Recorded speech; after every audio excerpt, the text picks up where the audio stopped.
On this episode of the Do Better Sis podcast, hosts Charli, Kay, and Phoenix discuss the Super Bowl halftime show, San Francisco reversing marijuana possession misdemeanors, Philadelphia's Super Bowl parade, Jacob Copeland and his mom, and Stacey Dash's political aspirations. Grab your girls, grab the wine, and let's get into it. Welcome to Do Better Sis, where we let you know if your weave is too tight or your eyebrows are just not quite right, where we strive to inspire, encourage, uplift, educate, and motivate our sisters. Join us, Charli, Kay, and Phoenix, as we bring discussions on things such as health, building wealth, improving credit, investing, entertainment, and fashion in a language that you can understand. We spotlight what's going on in our communities and how we all can participate. Come and find out how you can do better, sis. Are you ready?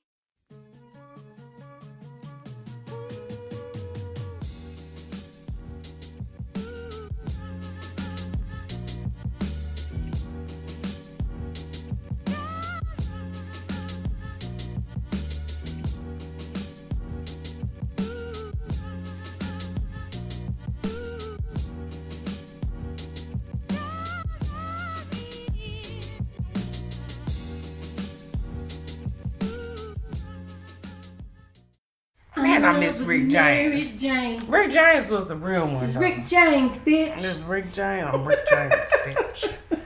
I'm the baddest, one of the prettiest, one of the loudest motherfuckers. Yeah.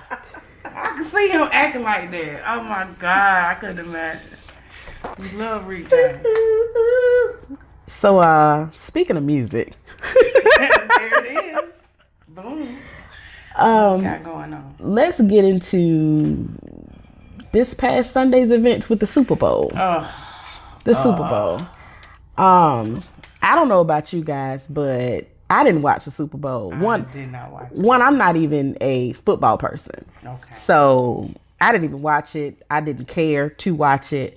I was more interested in the ads, but of course I can see all the ads and commercials online. So, you know, it didn't do anything for me. But no, I did not watch it. What about you, Phoenix?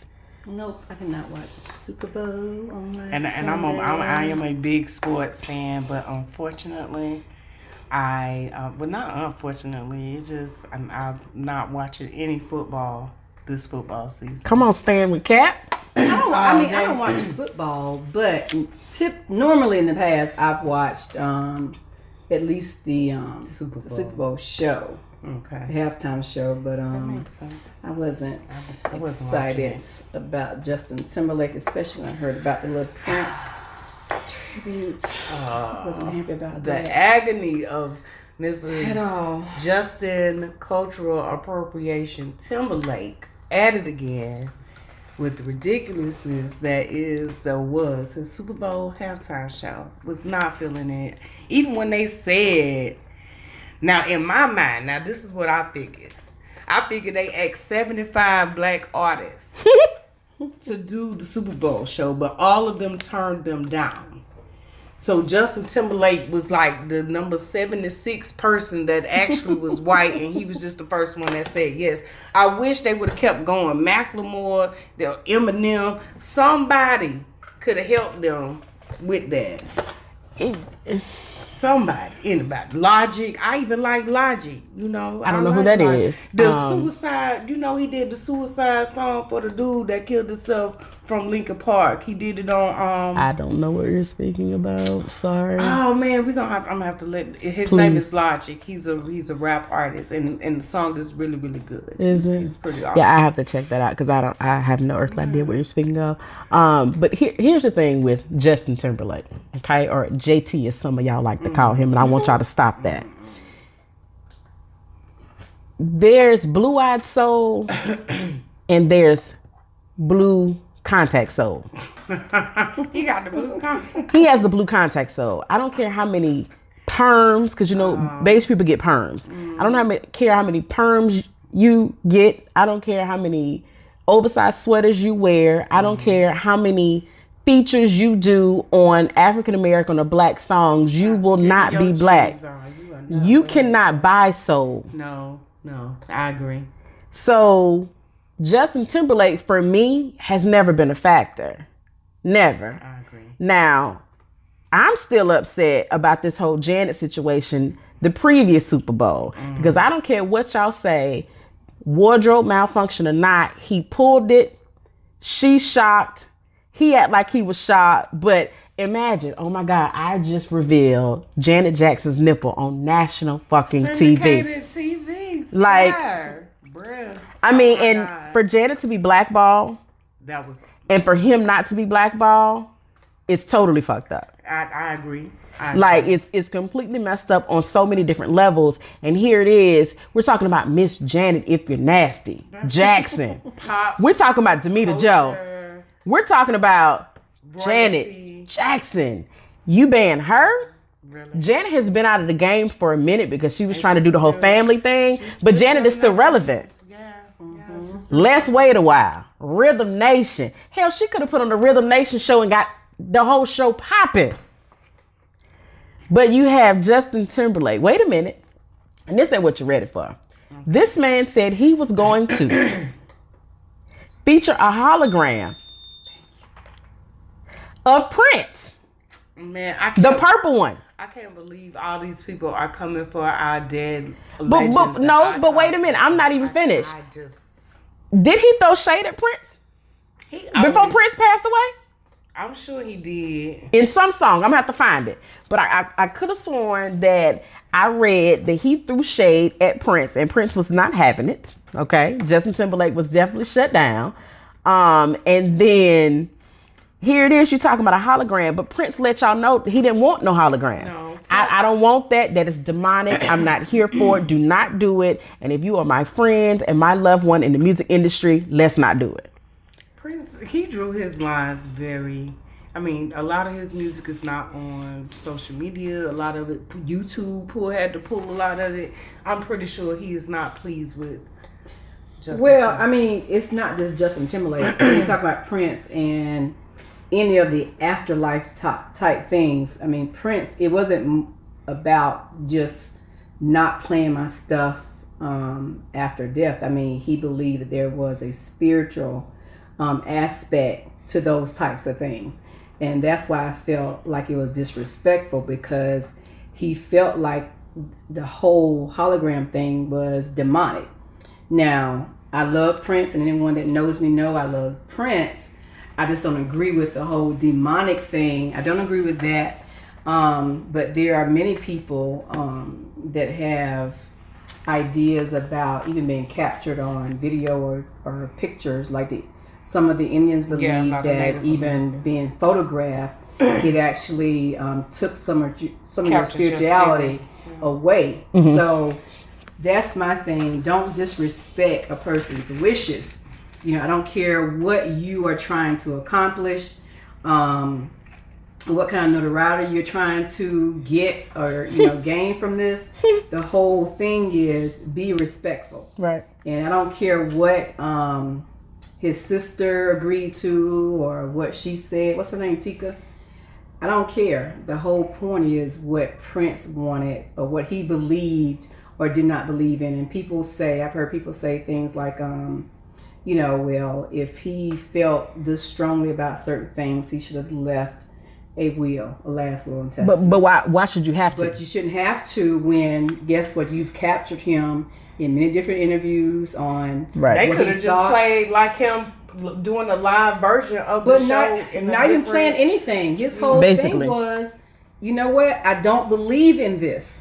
I don't believe in certain types of things. And when I'm gone or when I've transitioned, Leave me be. leave me alone. I've transitioned. I mean, when I found that he got you know what? Anyway, I just believe that his wishes need to be respected. I think that Justin Timberlake, basically saw an opportunity to capitalize on the release of his new album or his new record, and he just took that opportunity. I mean, that's what I see. But isn't that what he's been doing? Yeah, that's what they. I mean, that's what they always do.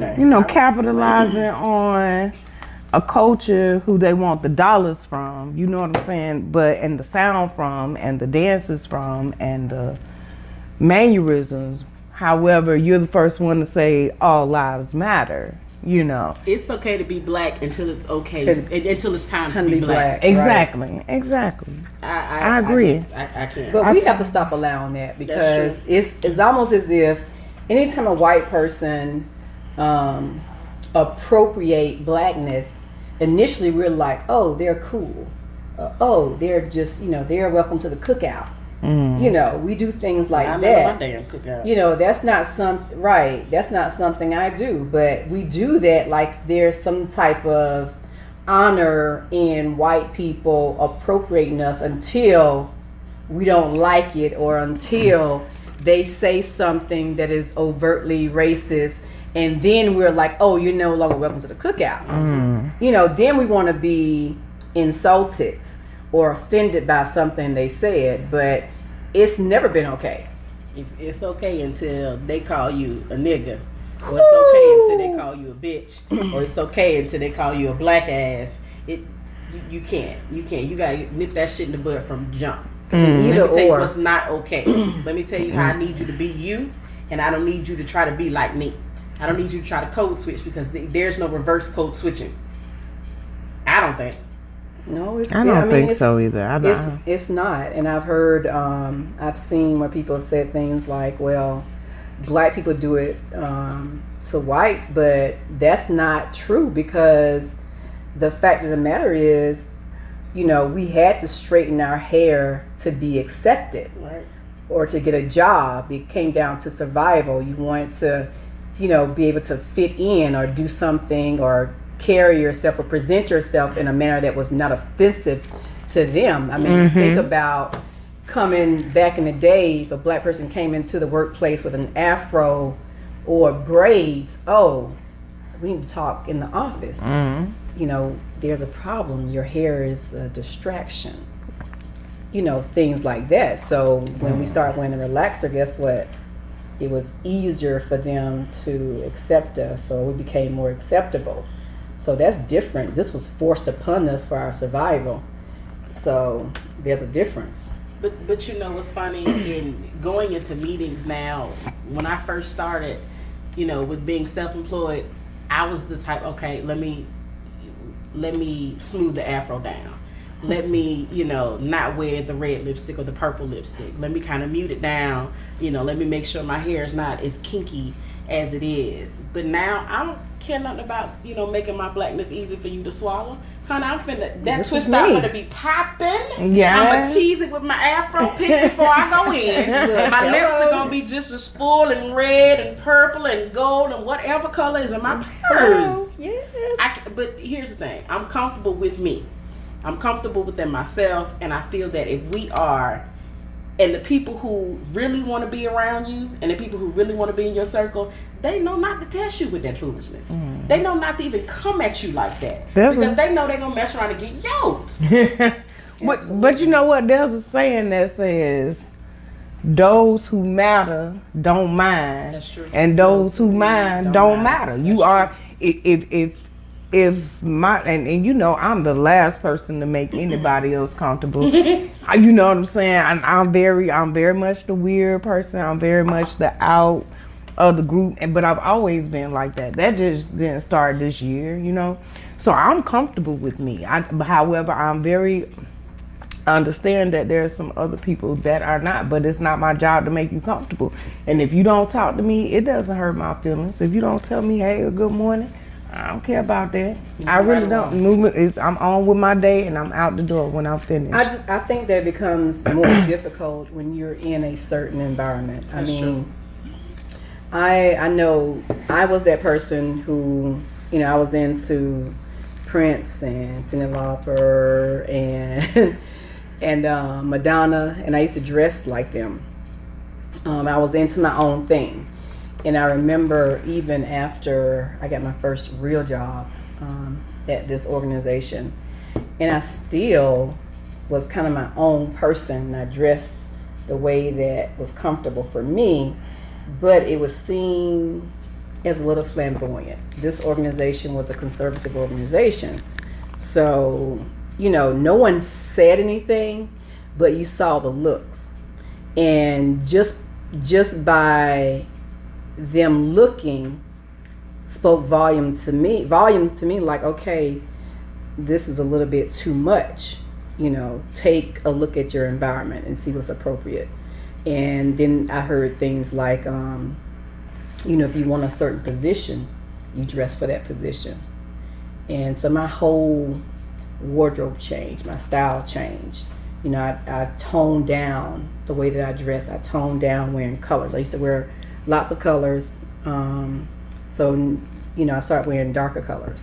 Mm-hmm. And next thing you know, I was wearing suits. And they were like brown suits and navy blue suits and black suits. But what started happening was I started being promoted, though. Which is sad.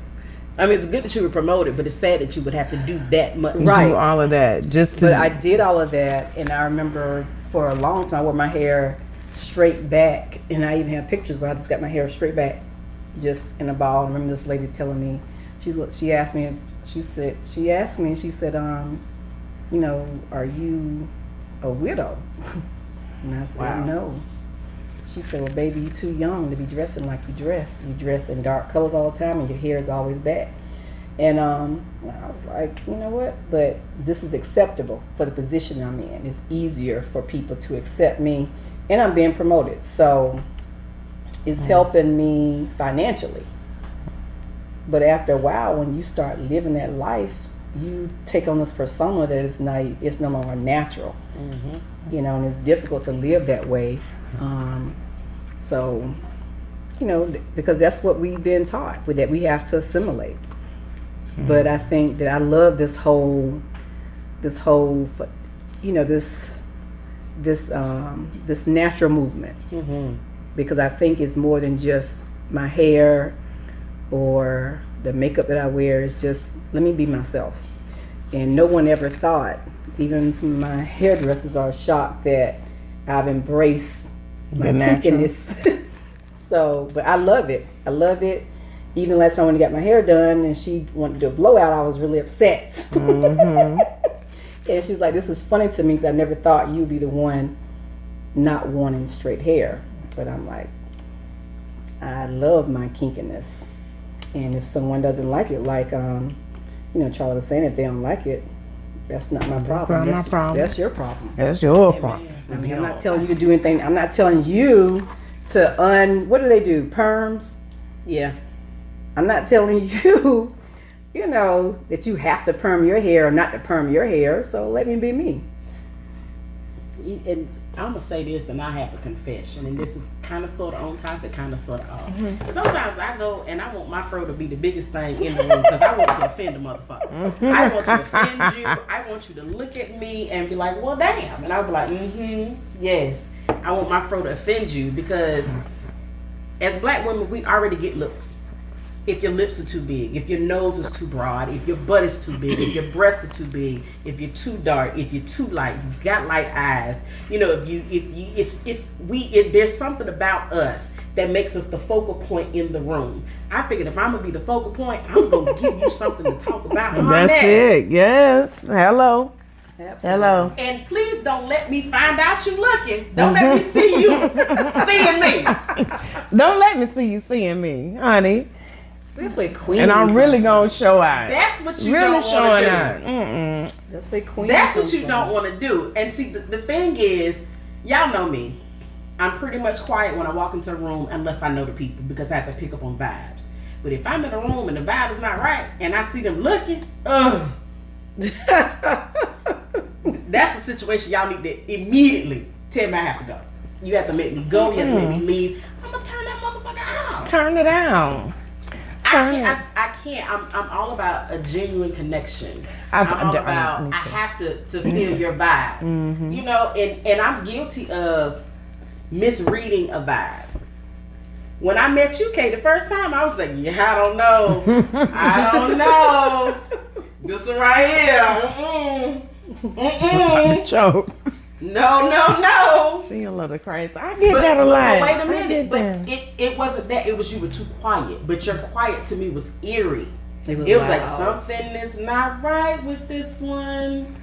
Stranger danger. Alert, Stranger alert, danger. alert. Oh my god. But I got to know you. Yeah. And I was like, oh, hell, she good. You were just using that as your, as your protection. Yeah. Now, Phoenix will tell you, when she first heard me or met me, it was just like, yeah, this girl ain't fool. This girl crazy. But I'm just a regular old nice girl. Just regular. Yeah. I'm just regular nice. I didn't think Charli was crazy. I just thought that I was like, okay, she just doesn't care what she says. That's not crazy though. That's just you're just not filtered, and that's what I thought. I was like, she doesn't. There's no filter there. And listening to you talk, I was like, okay, she doesn't care what she says, nor does she care how she says it. And that's not being crazy. That's just, this is who I am. You know, I'm here to do, and it happened to be in the workplace, I'm here to do a job. And my job is not to pretend to be something other than what I am. So that's what you bought. So that's not craziness. And I think that's what we often hear that. If you're different than the status quo, then, oh, you're crazy. That's true. Or you're weird. And that's not what it is. No, I'm just me. You know, I'm just me, and you either accept me as I am, or guess what? I don't give a fuck. No. What you like or what you don't like. This is who I am. You know, and as long as I'm doing what I'm supposed to be doing, it doesn't matter what I look like. I don't It care doesn't matter what I like. look like, what my religious beliefs are, what gender I am, how our personalities conflict. As long as you do not have what my hair looks like, as long as you don't have a complaint about how I do my job, or whether or not I'm meeting my performance metrics to whatever job that is, whether you're a CEO or you cook fries at McDonald's, there's a whole lot between those spectrums. Whatever it is, if you do not have an issue with the way that I do my work, nothing else should be an issue. And I'm telling you, I've always felt that way, even as a little girl, and that's why a lot of those things I still do. I don't care about the promotions. I don't care about I have a line that I just cannot cross. I will not do it. well, this is the thing though. Even when it comes down to promotions, I think that's the problem though. It's okay to care about whether or not you're promoted or not.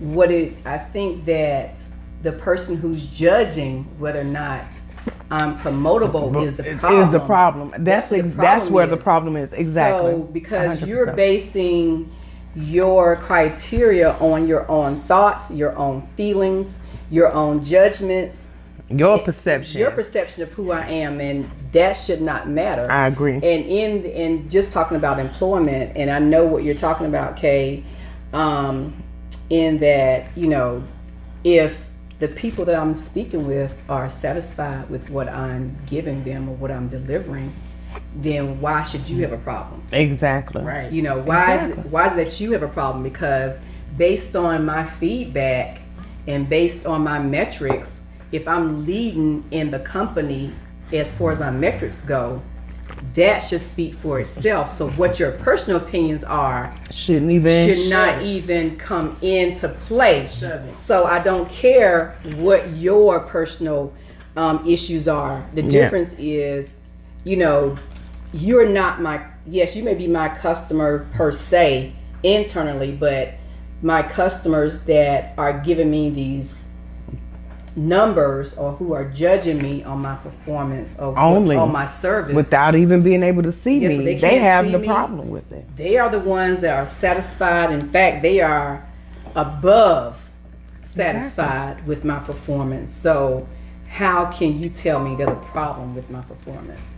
That's where I have the problem. That's where I have the problem. I agree. Like that, when you talk about in the workplace. Now, personally, how I carry myself, guess what? If you have a problem with me, that's not my problem. That's not my problem. That's your problem. Exactly. So all of that to say,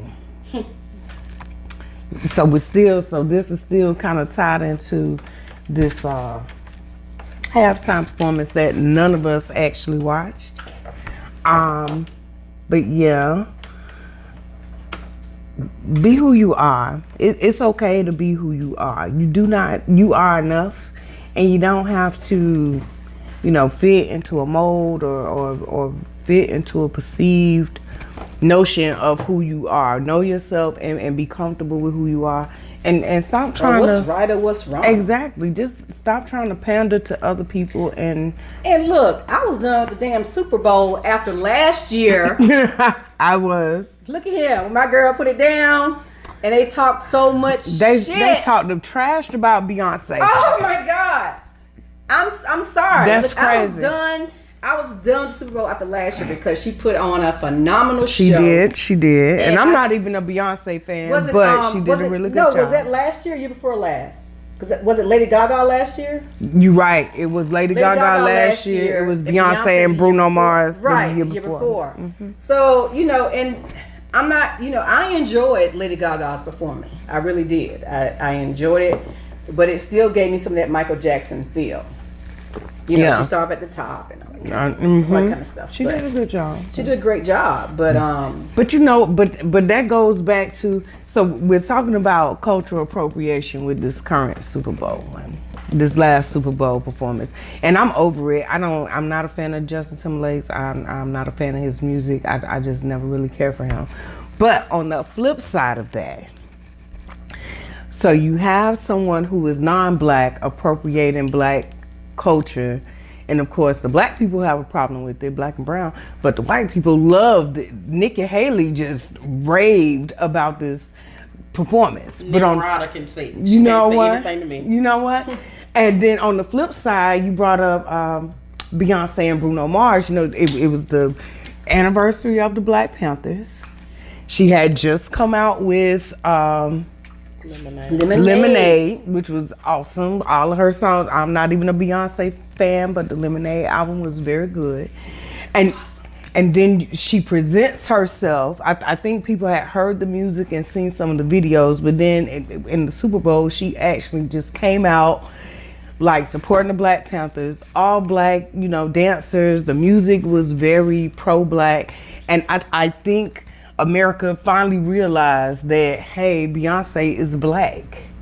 Not the black Americans, I mean the other people. And they had those same people that are praising Justin Timberlake for such an awesome job on his little dry Super Bowl performance that nobody clapped for, nobody liked. I'm telling you, you should watch the videos. It was like quiet, it was crickets.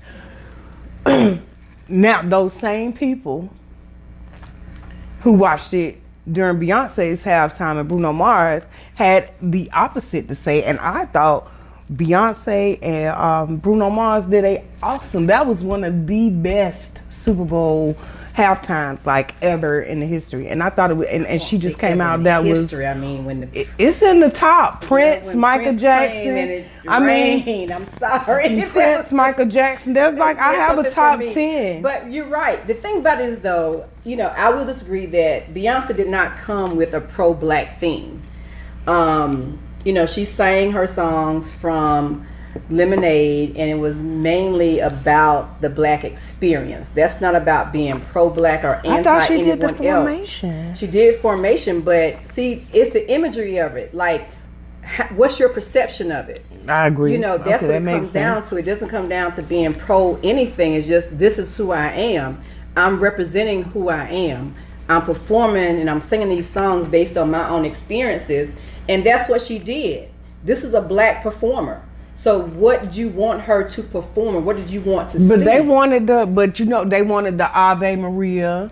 You know what I'm saying? The very technically, European style that she was known for prior to. But see, that's the thing. I've never seen her as being pro-European at all. No, I never said she was pro-European. I'm talking about her style. Her styling of her ballads and her slow songs, even her and stuff style. like You that. come with any song. I mean, when you independent women. I mean, that was a black thing. But that's a hip hop. That is a hip hop thing. Right.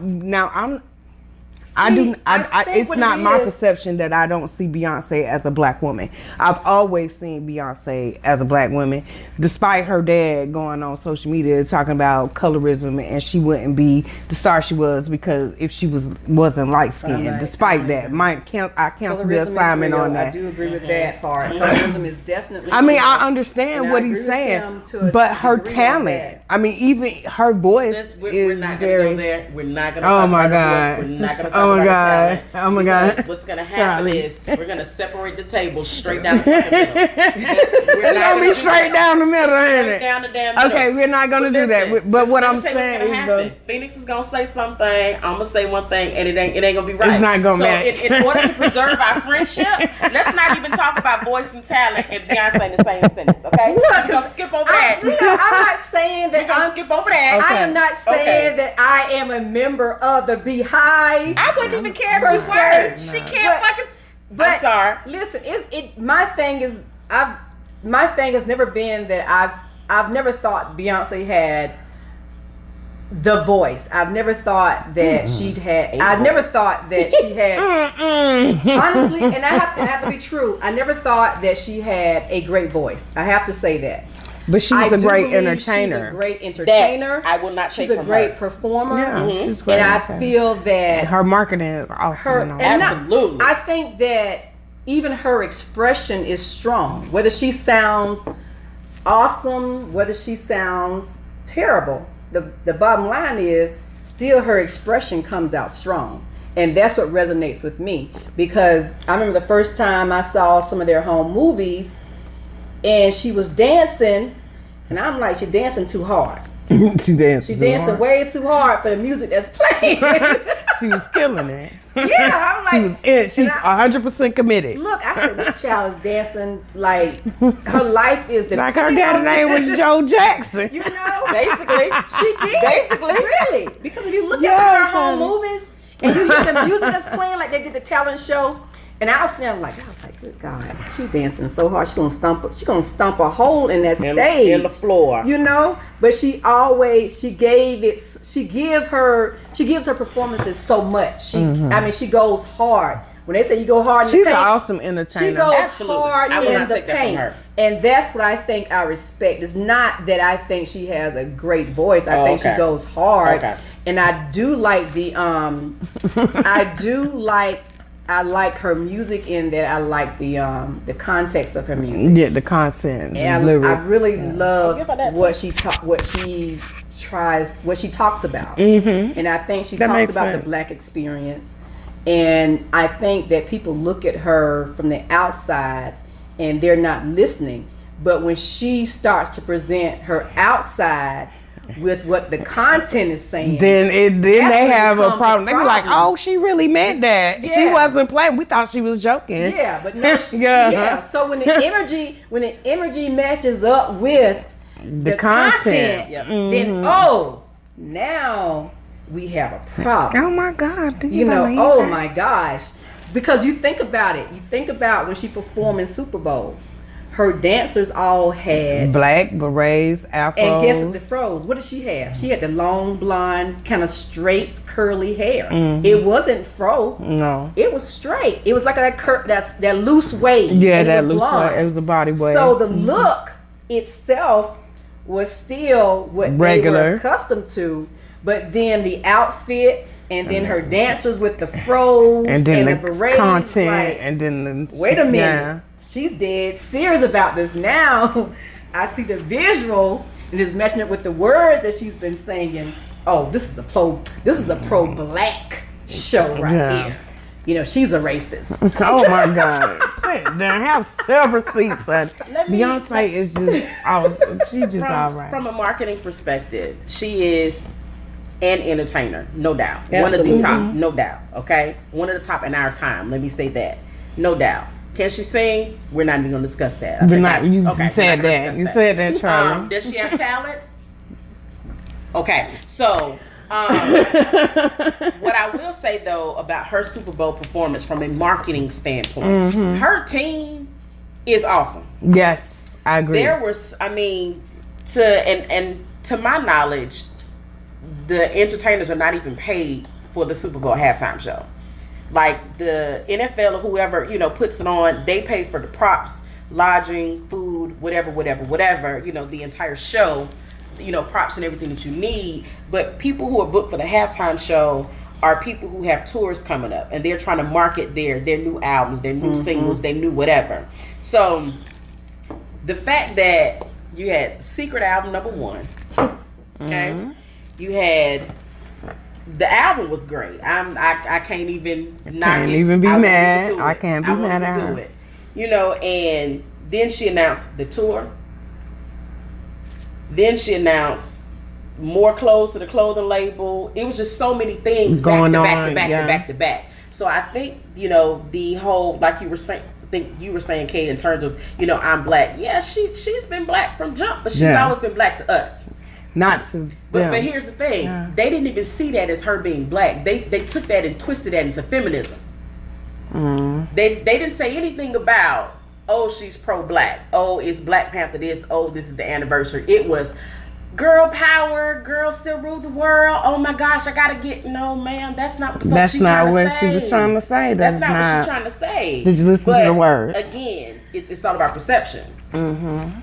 All about perception. But this whole JT thing, I think just like Janet was banned, he should have been banned. And that whole day, I was playing Janet Jackson. I'm talking about Les. Everybody was playing Rhythm Nation. I'm telling you, everybody was playing Janet Jackson.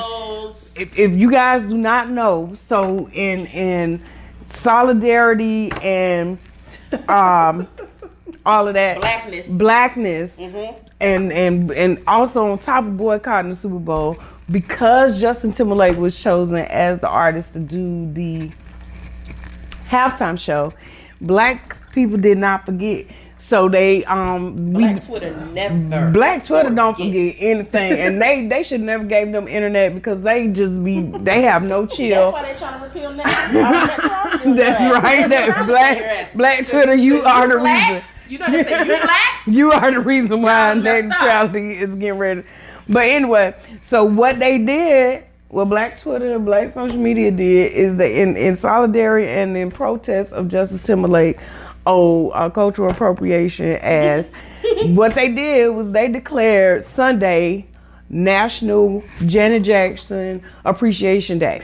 And I'm gonna tell you, a lot of y'all didn't catch this, because I don't know if you watched Scandal or not, but you should have. That Thursday night before the Super Bowl, it was the first episode of Scandal that Kerry Washington actually directed and, acted in and everything.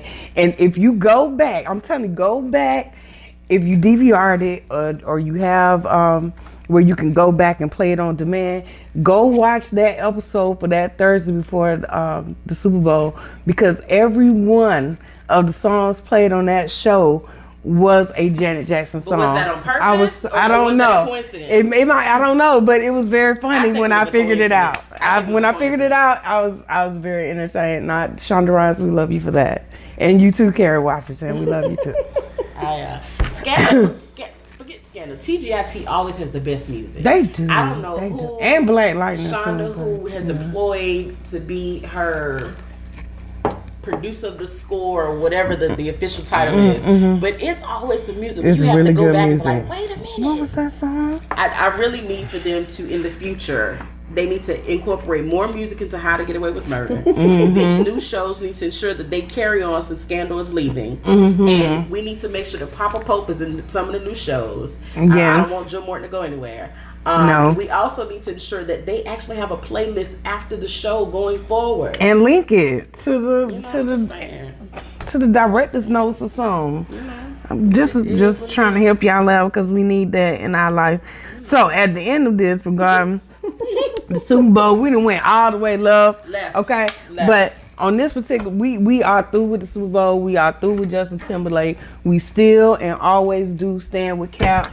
And we're going to have to give Justin Timberlake 2 thumbs down for his little sorry ass.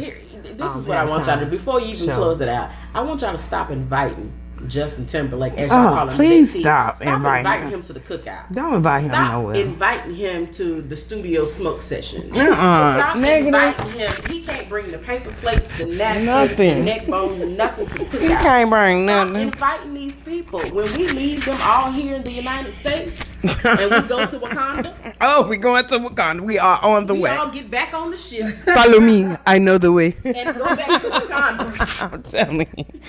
He can't come.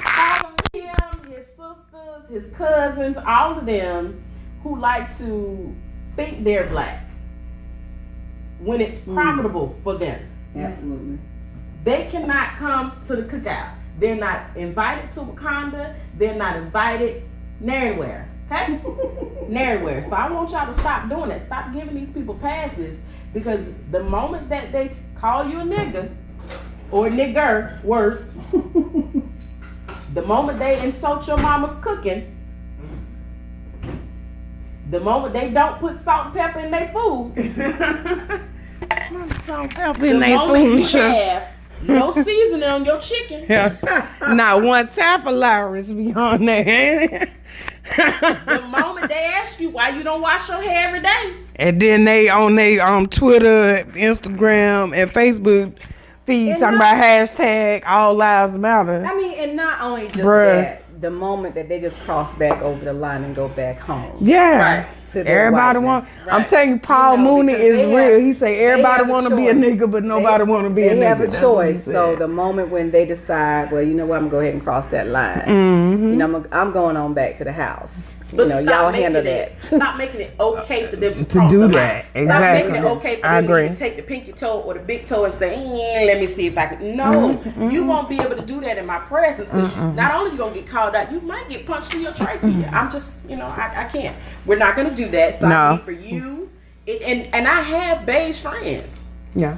That we're not close. No. I can't sit down and talk to them on the podcast like I can do with you. But in my profession, I have to attend meetings with beige people. Mm-hmm. Beige people dominate my profession. Okay. So I have to talk to them. But at the same time, like I'm talking to y'all, I talk to them. Because I don't ever want it to be mistaken that, oh, she overacting. Different, She's you know. speaking white. Whatever that means. Whatever that means. You know? We're gonna have to do something about that, because I'm tired of that too. But will they be invited to the cookout? No. ma'am. No, ma'am. No, ma'am. If I can't eat your food, With your 1,000 pounds of mayonnaise and no salt and pepper and Well, seasoned salt. On that, I was reading this article, and really, they can't help it. It's all about the melanin in the brain. The melanin in our brain gives us our taste in what we find to be acceptable. So guess what? If their melanin is Low and null, void. bland. Null and void. Your melanin that's- has been null and void. that tastes good to them. But our melanin is deep and rich. So we got to have that You got to extra have it. seasoning Some and garlic, stuff on salt, it. Yeah, ginger, we need all those extra paste. things. but you know what we're saying is the truth. By no means is anybody expressing their opinion, to be prejudiced or to be, racist or anything towards Caucasians. That's not the case. These are facts. These are not alternative facts, alternate facts. These are facts. Comic book facts, none of that. These are real facts. This is facts. You right. can't. You're not able to. So what I want JT and everybody else, nobody gets a pass. Nobody gets a pass. not just them. We don't get a pass for even allowing that kind of mess. Absolutely. And that's my whole thing. I don't care what Justin Timberlake is thinking as far as his blackness, or his Where he wants invite, his music to or, go. I don't care about about all it. of that. What it boils down to is what we stop accepting in our communities, and what we stop giving a pass for. That's the word and a right pass to. And that's my issue. Stop giving them a pass. Take control of your own environment, your own situations, your own neighborhoods, and say no. We're not allowing this. No, you cannot sit here and appropriate our music. You cannot appropriate our hairstyles. You cannot appropriate our anything to do with blackness and think that it's okay with us. Yeah, and Because we're guess going to what? continue to give you No. our power and our Exactly. dollars and our we're attention. not okay we're not with it. doing And that. just to show you that we're not okay with it, guess what? We're gonna keep our dollars in our pocket. That's Listen, it. 1.7 Frankie Beverly and Mays is the trillion. only one who Say get it. my dollars. Let Charli say this. $1.7 trillion Do you know? buying power. Do you know what that would make us as a group? that would make us the 10th most powerful country. That's what I was about to say. We can sustain an entire country and have some left over to bail out. Number 10. You know how many countries are out there? But 1.7 trillion dollars will make us number 10. But you know what? That 1.7 should let you know why And that's they want to be spending. black. That $1.7 million lets you know why they want to continue to appropriate your culture, because black sells. Black sells more than sex. It's Black sales. not only that it sells. I mean, guess what? It's gonna get the black dollars because again, we are the number one consumer. We Not just have all that. this money, but not just that. We a lot always. of it's going It's out. like as a people, because I play some black music or because I put on some baggy jeans I'm or down. turn my hat backwards. Oh, they down. They cool. So you know what? I hear a little bit of Snoop in their record. I hear, whoever the hottest R&B hip hop rapper artist, is, the artist is right now. You know what? I hear them in their music. You know what? I'm going to buy this album. Absolutely. And that's what happens. That's what happens. It's not even about appropriating. It's all about, you know what? I'm going to capitalize off of this because I'm in. That's just like President Clinton. He got on Arsenio Hall show and played a damn saxophone, and black people lost their damn minds. He was the first And he is the president. first black Stop. president. Excuse me? Stop. Because he played a saxophone on a damn Arsenio Hall show, now he is presidential. He is the first black president because he played a freaking saxophone. What is he doing for you? When in fact, when we look at it, he made a lot of Republican choices, even though he ran on the hey, Democratic guess what? ticket. Most of He our did black that. men went to jail because of the Clintons. Come on. I mean, on. so we have to stop the dumb stuff, but then it comes back down to the fact that we don't put our money where our mouths are. Amen. And guess what? Like I said before, we can complain, we can march until our damn feet bleed. But until we put our money behind a candidate, they're not going to do anything for our communities. That's true. And so it's time for black people to stop thinking that we can get anything for free or just because Ain't no it's such a right or thing. wrong. No. There is no such thing. There ain't no such thing. And until you put your money behind a candidate and where they become dependent on your dollars, they're not going to do shit for you. They're going to pander to you, yes. Basically. To get your numbers, Show but up to they these meetings. Donate financially to these campaigns. And I don't mean $10, $15. So I mean $100 or more. Donate to these political campaigns. Show up and call them out on their shit. Absolutely. If you don't hold them accountable, how do you expect for them to honor you as their constituent? Absolutely. You employ them. They work for you. Literally work for you.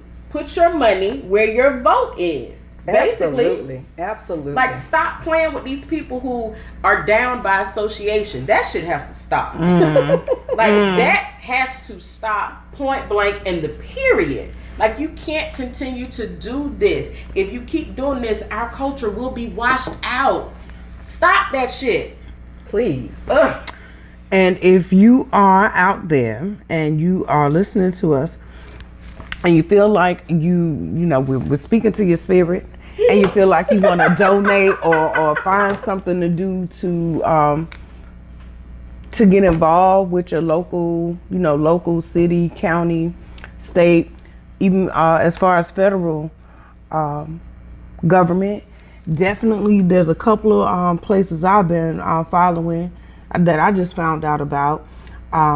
They're colorofchange.org. I really like, they did, one of the people that work for them or work with the organization did Angela Rye's State of the Union address on BT.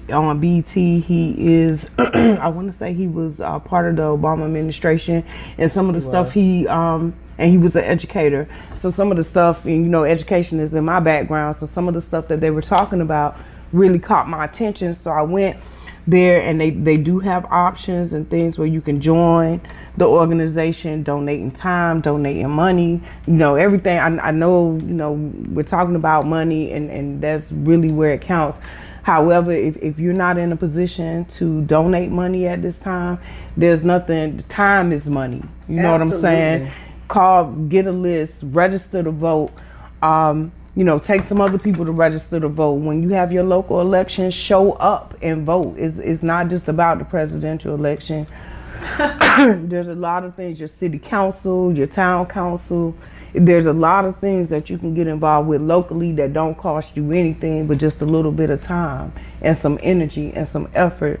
And this is an important year for voting. This is very important. 6th. November is going to be very important. Midterm elections. November 6th is more Mark it on important your than the calendar. presidential election. Yes, midterm elections. Y'all talking about how Congress is in the House and, they don't want to do this and, the Republicans are this and the Democrats are that. And listen, stop with all that foolishness. Vote them out.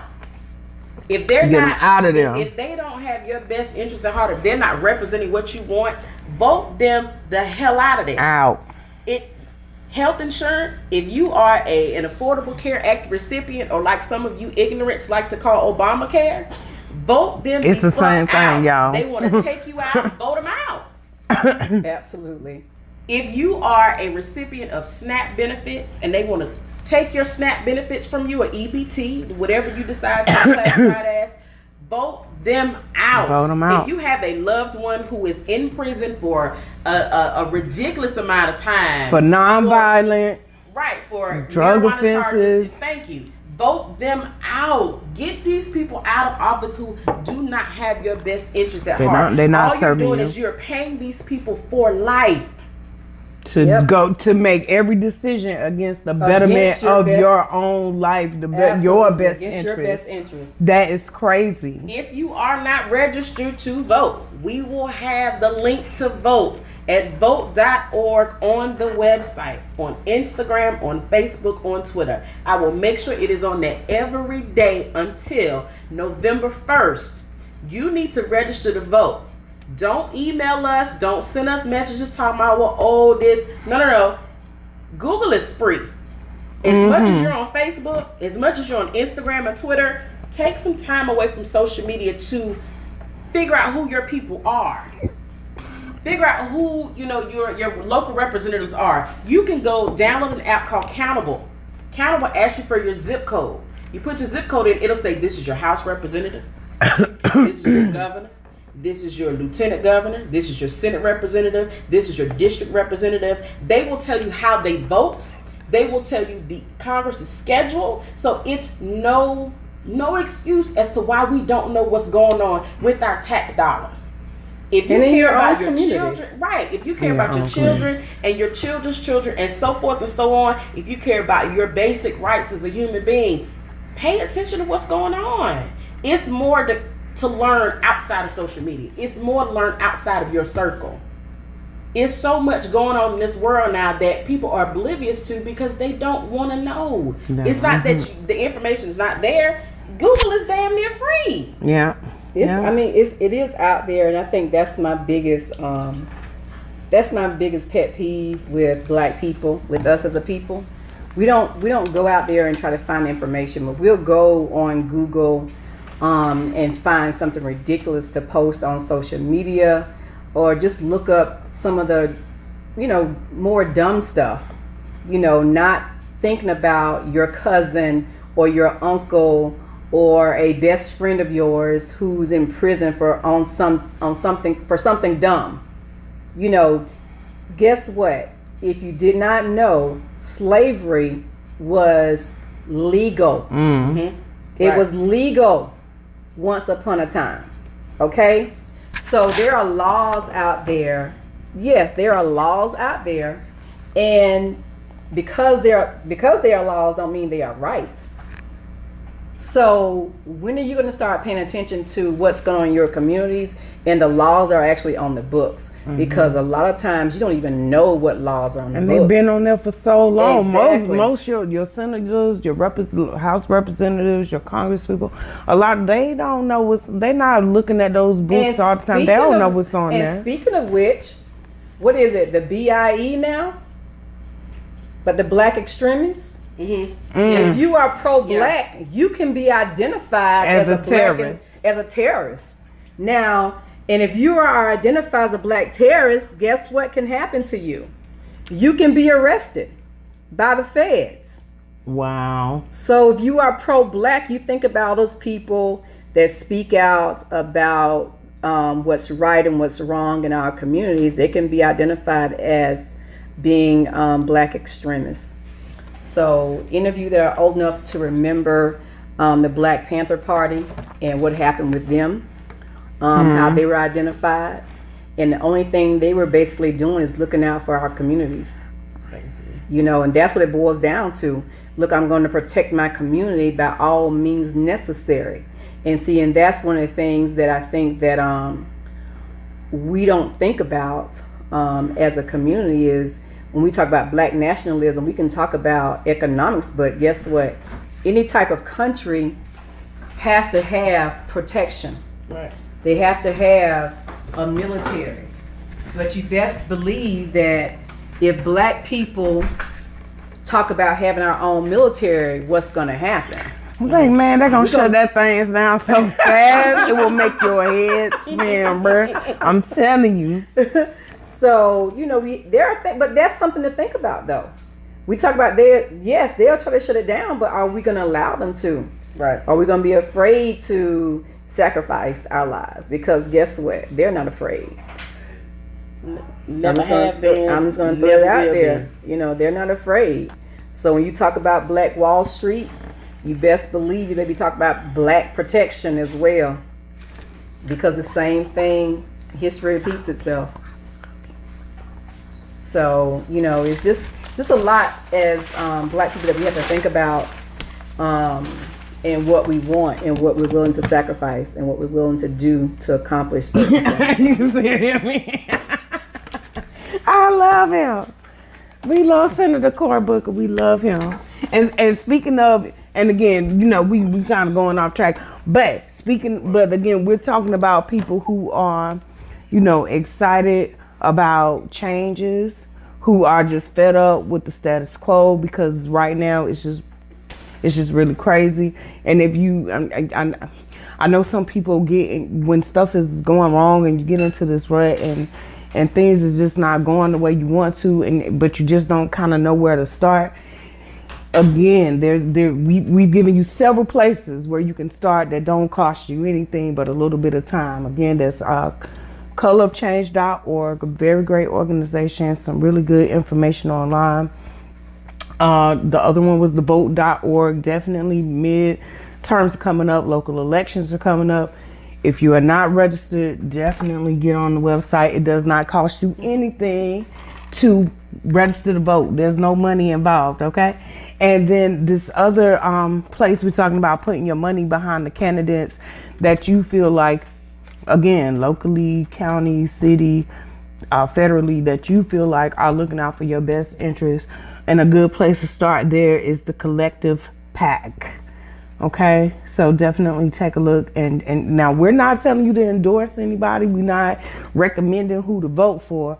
All we're telling you is if you are upset with the way things are going and you have never, ever, ever, ever, ever put any effort into voting or making any changes happen in your life, the best thing for you to do is to start now, and these are good places to start for information and doing your own research. If you knowledge is power, so if you can get some knowledge that is available, a lot of this information is free, and actually put forth. My girl Angela Rye, hey cousin Angie, she put it the best. It's not just stay woke. You can't just stay woke. You gotta work woke. So once you come into knowledge and you have an understanding of what's going on, it's up to you to apply that to make changes to things that are just not going your way or are just not going the way you think is correct. So definitely check out 3 places there that you can check out and get some information. At least start looking up your local people and seeing, you know, what you could do to possibly make a change or show up and make some things different in your community. And let me say this real quick. Let me just interject this, because sometimes people hear things like the general things like participate in politics and, you know, participate in these things and reach out to your leaders. But when you think about what you want for your community, I don't care if it's you want your street fixed. I don't care if you want a stop sign in your neighborhood There it is. or a stoplight. City council. So let's talk about things that you actually understand. Who can make these changes? So if you want a sidewalk in your community for your child to be able to walk on a sidewalk and not walk in the street when they're walking home from school or walking from the bus stop, those are the type of things that we're talking about. And when Kay talks about who to reach out to, these are the people that can make those changes in your community. If you want a park in your community, these are the people who can make those things happen, because you are the taxpayers. You are paying them to represent you. So what do you want to see in your communities? And participate in your community meetings as well. So those are the type of things to talk about. What you don't want in your community. If you feel like that's that's a good place to start. If you don't know what you want, at least we can start with the stuff you don't want. Exactly. Sometimes that's a better place to start. I don't want all these liquor stores in my community. Move them. Let's talk about it. Move them out. You allow them in your community because you don't say anything. You don't say anything if you don't show up to the city council open up a liquor store and you protesting their liquor license. What? There they are. But you know what? Most of those things are in the newspaper. They say such and such is planning to open a liquor store. They have to announce on such and such, wherever street. If you oppose this, we need you to come to this particular board meeting. Right. Read your newspaper. Yes, you can get it electronic. Yes, you can physically put your hand on the newspaper, but you need to be in the know about what affects your home and outside your home and your circle. You have to be aware. I agree. That's right. If you're not aware, man, you might as well just lay down and die. And yes, lay, not lie. Lay on down and die. They don't just lay, not lie, on down and die. Like I bars. We got bars. I can't. But you know what? That takes me to Stacey Dash. I'm so exhausted. She exasperates me. Stacey Dash. Exasperation. Yesterday. Stacey tweeted, in response to numerous calls for me to run for office, I am considering a run for Congress. Would love to know what my fans and friends think. Don't do it. I don't believe she had fans since Clueless. The only fan she got is in her ceiling. It's called a ceiling fan. Not only that, like when she played on the TV show with Lisa Ray, and I don't know the other chick name. I remember that show. It was on VH1. With Lisa Ray? Queen Latifah took Ladies Night or Ladies, what was? I don't know. Whatever it was. I remember what you're talking about. She didn't have any fans then either. No fans. What I am saying to Stacey Dash is I just need for her to go in a corner, put her nose fresh in the bend in the wall, and just chill. I don't need for her to say nothing else. Nothing. Just sit down. I need for her to understand that, ma'am, and I don't know if anybody told you, but you are indeed black. Well, that's why I think she should go ahead and run, because I think she needs a harsh reminder. Because if you think they're going to put your black ass... I'll let your girl Omarosa, she'll let your ass know. Okay, girl. Basically. Okay, say that again. you better hit her up on Twitter. Omarosa. I don't never watch that, but I don't either. Omarosa was on there whispering about. I seen they play that but clip. here's the thing. I like what Donna and I understand. Why are you whispering? You're on national TV. Right. Come on. I understand that it is all scripted. I get that. But like we said last episode, if you're gonna say something, stand in your truth. And no need to whisper, say it at night behind you. Say it loud. I'm calling out Twitter handles. I'm calling dates. You talking about I got receipts? receipts. You can't have receipts. Screenshots. DM screenshots. Not only that, I'm concerned that you're on this show to sell a book and saying that we should be worried.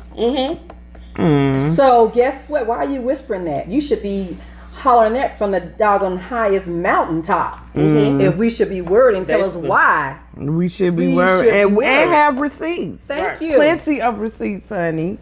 So forget your book. We don't care about your book. Tell us right now. You may not ever have a book released. If that's the case. If you release a book, I'm not reading it. I'd rather read every book. Alex Haley, Alice Walker, Toni Morrison, James Baldwin, and Langston Hughes ever wrote before I ever read any book that you put in a store. Yeah, I'm we're not having I'm that. not We're here for that. If it's something that we if need to white know, people, let us if I'm know not, right now. if I'm not giving white people a pass to appropriate my culture, I damn sure not giving another black person the right to exploitate me and for their what they been doing.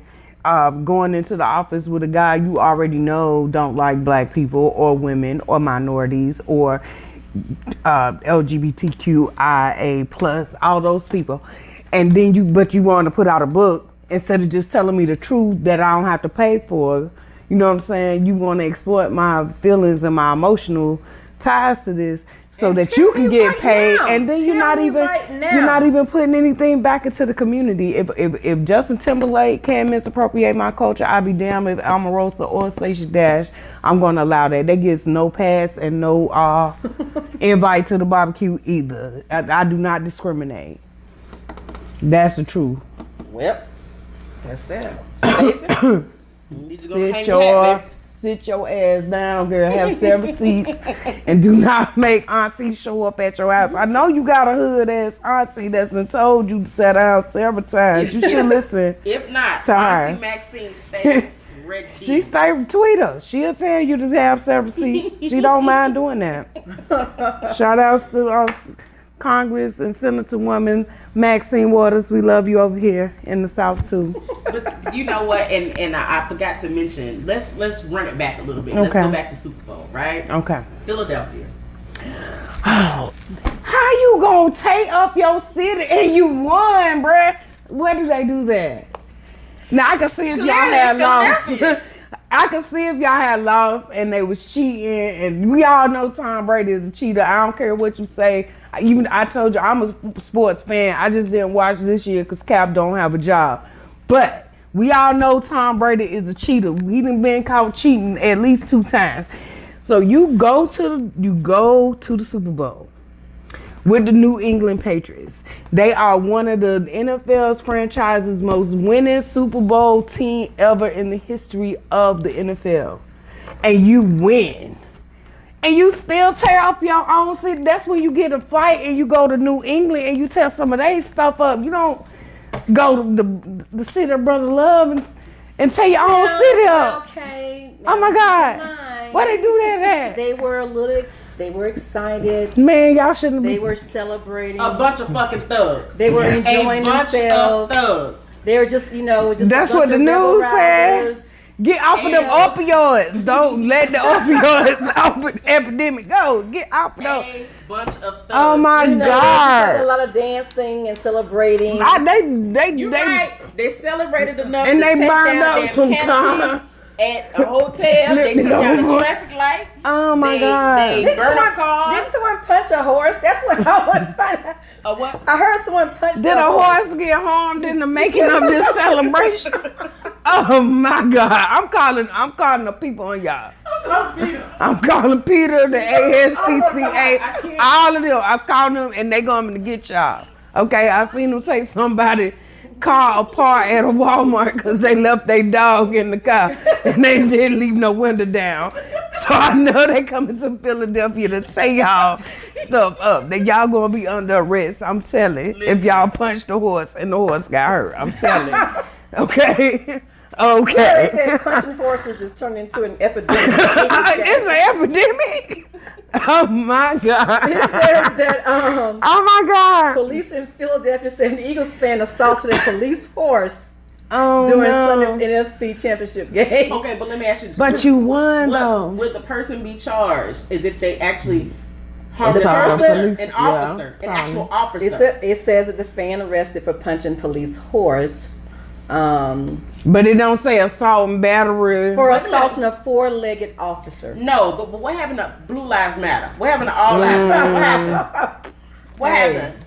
Or horses not included in that? I think He's a police horse. Andrew. Keyword police. This person, Andrew, was arrested for punching a four-legged officer. What Andrew? Let me see Andrew. Let me see this picture of Andrew because I didn't know a horse had got Andrew hurt is clearly during this, and he is on the opioid and that methamphetamine. Oh my God! Let me tell y'all something. You know, I know we laughing. This is not a laughing matter. The situation is horrible. It's Philadelphia. We expect so much more, you guys. They already was talking about Tom Brady showing poor sportsmanship by not congratulating the other team after he lost. And then you guys go and win and freaking tear up your whole damn city. Hey. But I'm going to come back from that. I'm going to come back. They said it was just a little, what did they say? Celebration. Not a celebration. Like some of the other words, some were pelted with objects walking through the raucous. The raucous. That y'all was being raucous. Why was y'all being raucous up there? What else they say? Others were being mercilessly cursed at. Profanity. Let me tell you something. This reminds me, and we gonna paint. We laughing because we want. Okay. The notoriously nasty Philly fans managed to stay out of jail. And they stayed out of jail. Let me tell you something. See, this is why we're laughing. Because not too long ago, in a city called Ferguson, where a young man was unarmed, underage black boy was gunned down by police officers and killed in the streets of Ferguson, Missouri. Our brown and black brothers and sisters said, you know what, this is enough. And they showed up to the town and they protested for a worthy cause. The cause was valid. Why they were there was worthy. And they were called terrorists. They were called gang members and thugs and gangsters and all of this stuff. They were looting. Fast forward to 2018, where the city of brotherly love, that's what Philadelphia means, the city of brotherly love, won the Super Bowl. They still tore the goddamn city up and nobody died. There was no SWAT, there was no Coast Guard, no police officers were National Guard, no police officers were trying to contain or dismantle this, what they have called a lighthearted celebration in the city of Philadelphia that has left millions and millions of dollars of damage for a sports game that you won. They prepared for it. They prepare. How do you prepare for riots? Somebody need to write LA and tell them how to do this. They greased the poles. They greased them. They greased the poles, the light poles. So you mean the riots of Watts in the 1970s? All they need was a little grease on that pole, and they would have been all right. Well, evidently that wouldn't have been enough because although they greased the poles and these raucous fans, oh my God, you know, it made it difficult for them to climb the pole. Somebody should have told Rodney King that shit before he got his ass whooped and he started riots all over Watts and Compton and everything. Grease the pole first. You gonna be all right. Oh my God. What else did they do? Look. Oh, white people, y'all are wilding. Y'all need to stop doing this. Y'all make my stomach hurt. Oh my God. Where is it? Here it is. Philadelphia was bracing for chaos. They were bracing for it. Okay. Wins.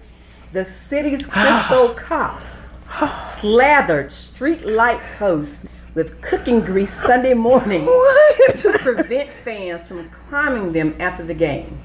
But some fans still managed to climb some of the slippery poles. Oh my God. Man, we could have had wings with this cooking oil. What are y'all doing? In one video shot by a fan on the street, oh my God, a large crowd of delirious Eagles fans chanted, "Fuck that grease." Oh, but that grease.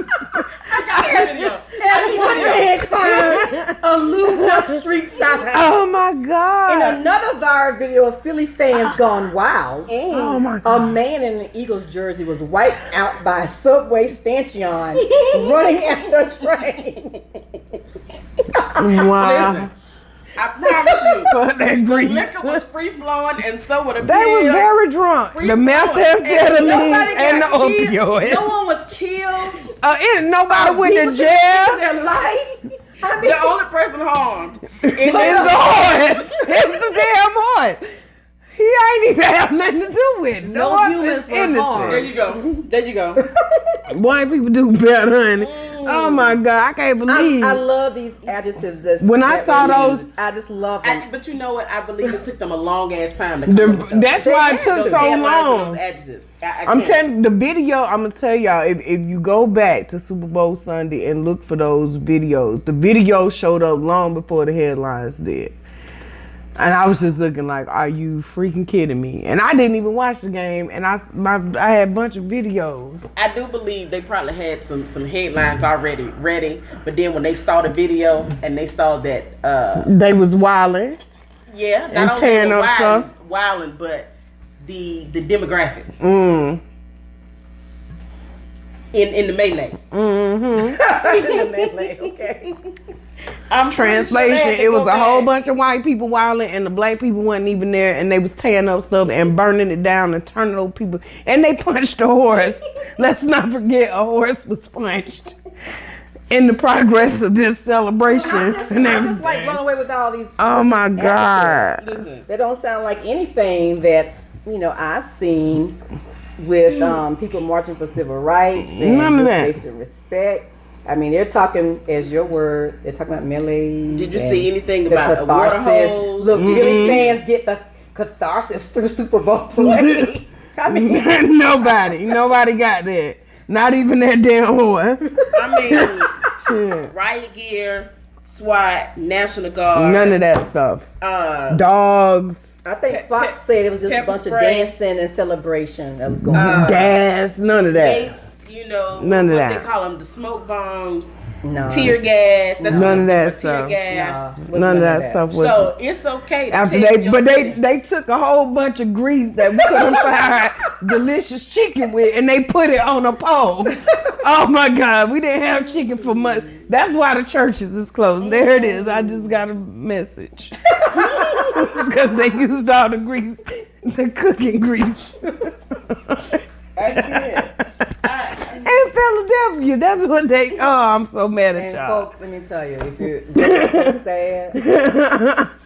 I mean, it's, Oh my it's God. sad. It's sad. It's ridiculous. I mean, if you're talking about a stark contrast between black folks speaking out or marching for just basic respect and being deemed as thugs and hoodlums and gang members. gang members. They mistake a sorority, Minister Zeta Phi Beta Society. sorority Yeah. incorporated in Ferguson. They took a picture of them and put it in a newspaper article and said they had sat down with gang members. They had no idea it was a sorority.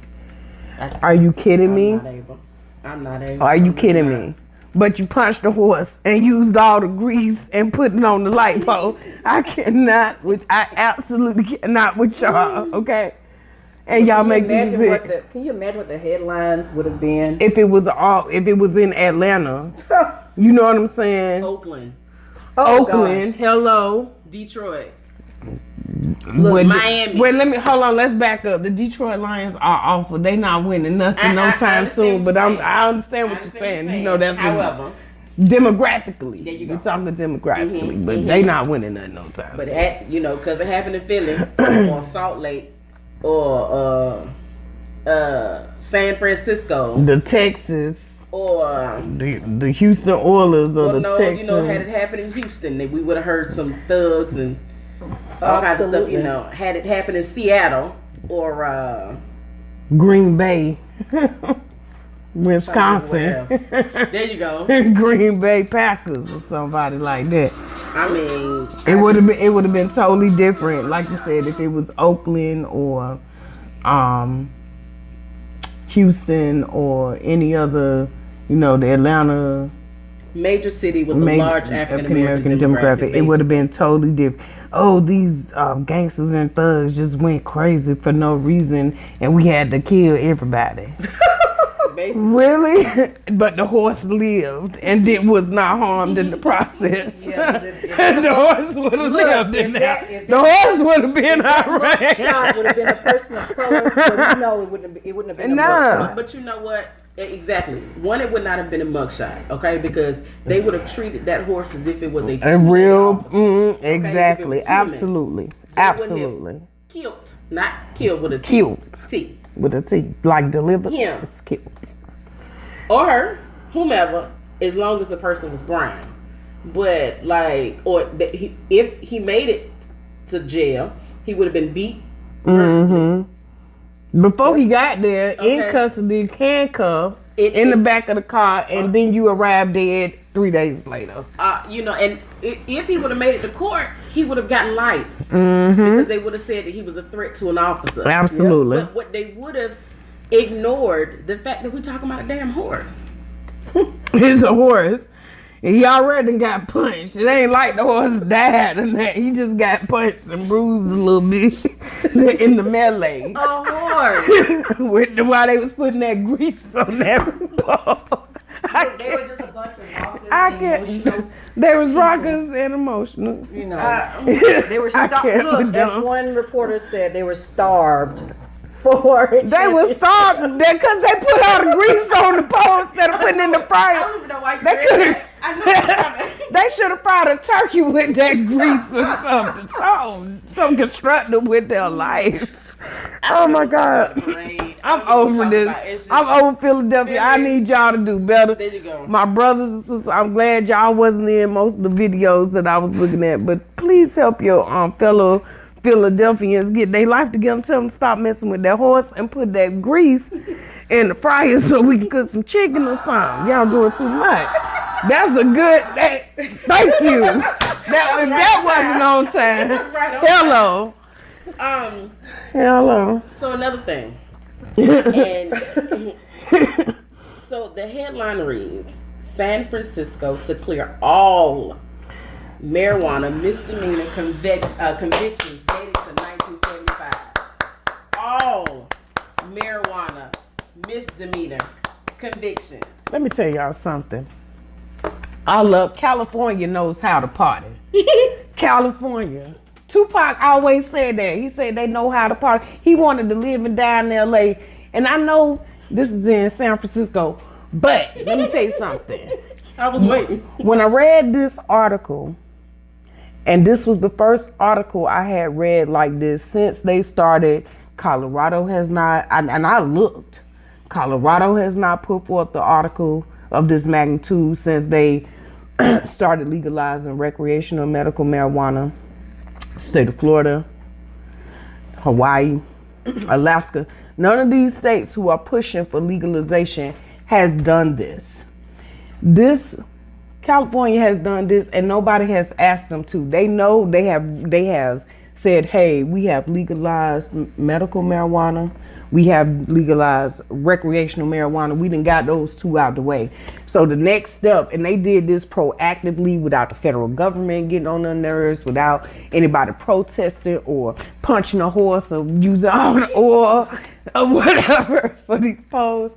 They said, you know what, now that we have this legislation passed, it's only right that we go in and review each one of these cases, and according to whatever laws we have, fixed and move forward, we're gonna look at those old cases with these new rules, and whatever we can throw out, we're gonna throw out. I absolutely applaud them. When I saw it, I thought it was a fluke, and I had to search it really, really good to make sure it wasn't fake news. But yes. But that's the only article I found like that since the passing and legislation of legalization of marijuana and decriminalization. So it says, here's a quote directly from the article: we want to address the wrongs that were caused by the failures Absolutely. of the war on drugs for many years in this country and begin to fix some of the harm that was done, not only to the entire nation, but specifically to communities of color. Specifically, because they already know who is impacted. They know communities of color. Communities of color. There it is.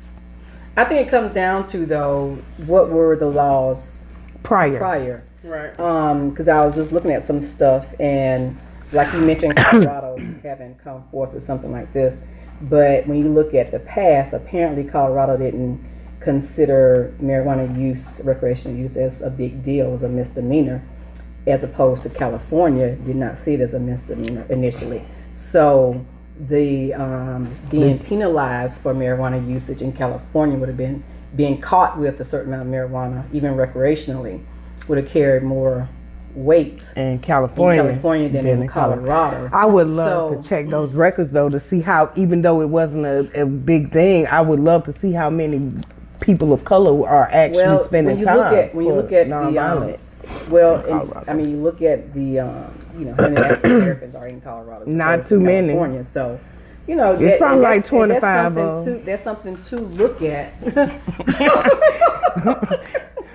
But 20 of them in jail for simple possession, but they gonna do 10 years. That don't make no sense. So I think, to be fair, I'm a look. You want to compare the two. Like, I'm just joking, y'all. What did, if I had just a little small baggie of weed in California and was caught, what could that carry? And if I had the same amount in Colorado, what would that carry? How much would it carry? I think that would be a fair measure when you're looking at why hasn't Colorado or anybody else done it yet.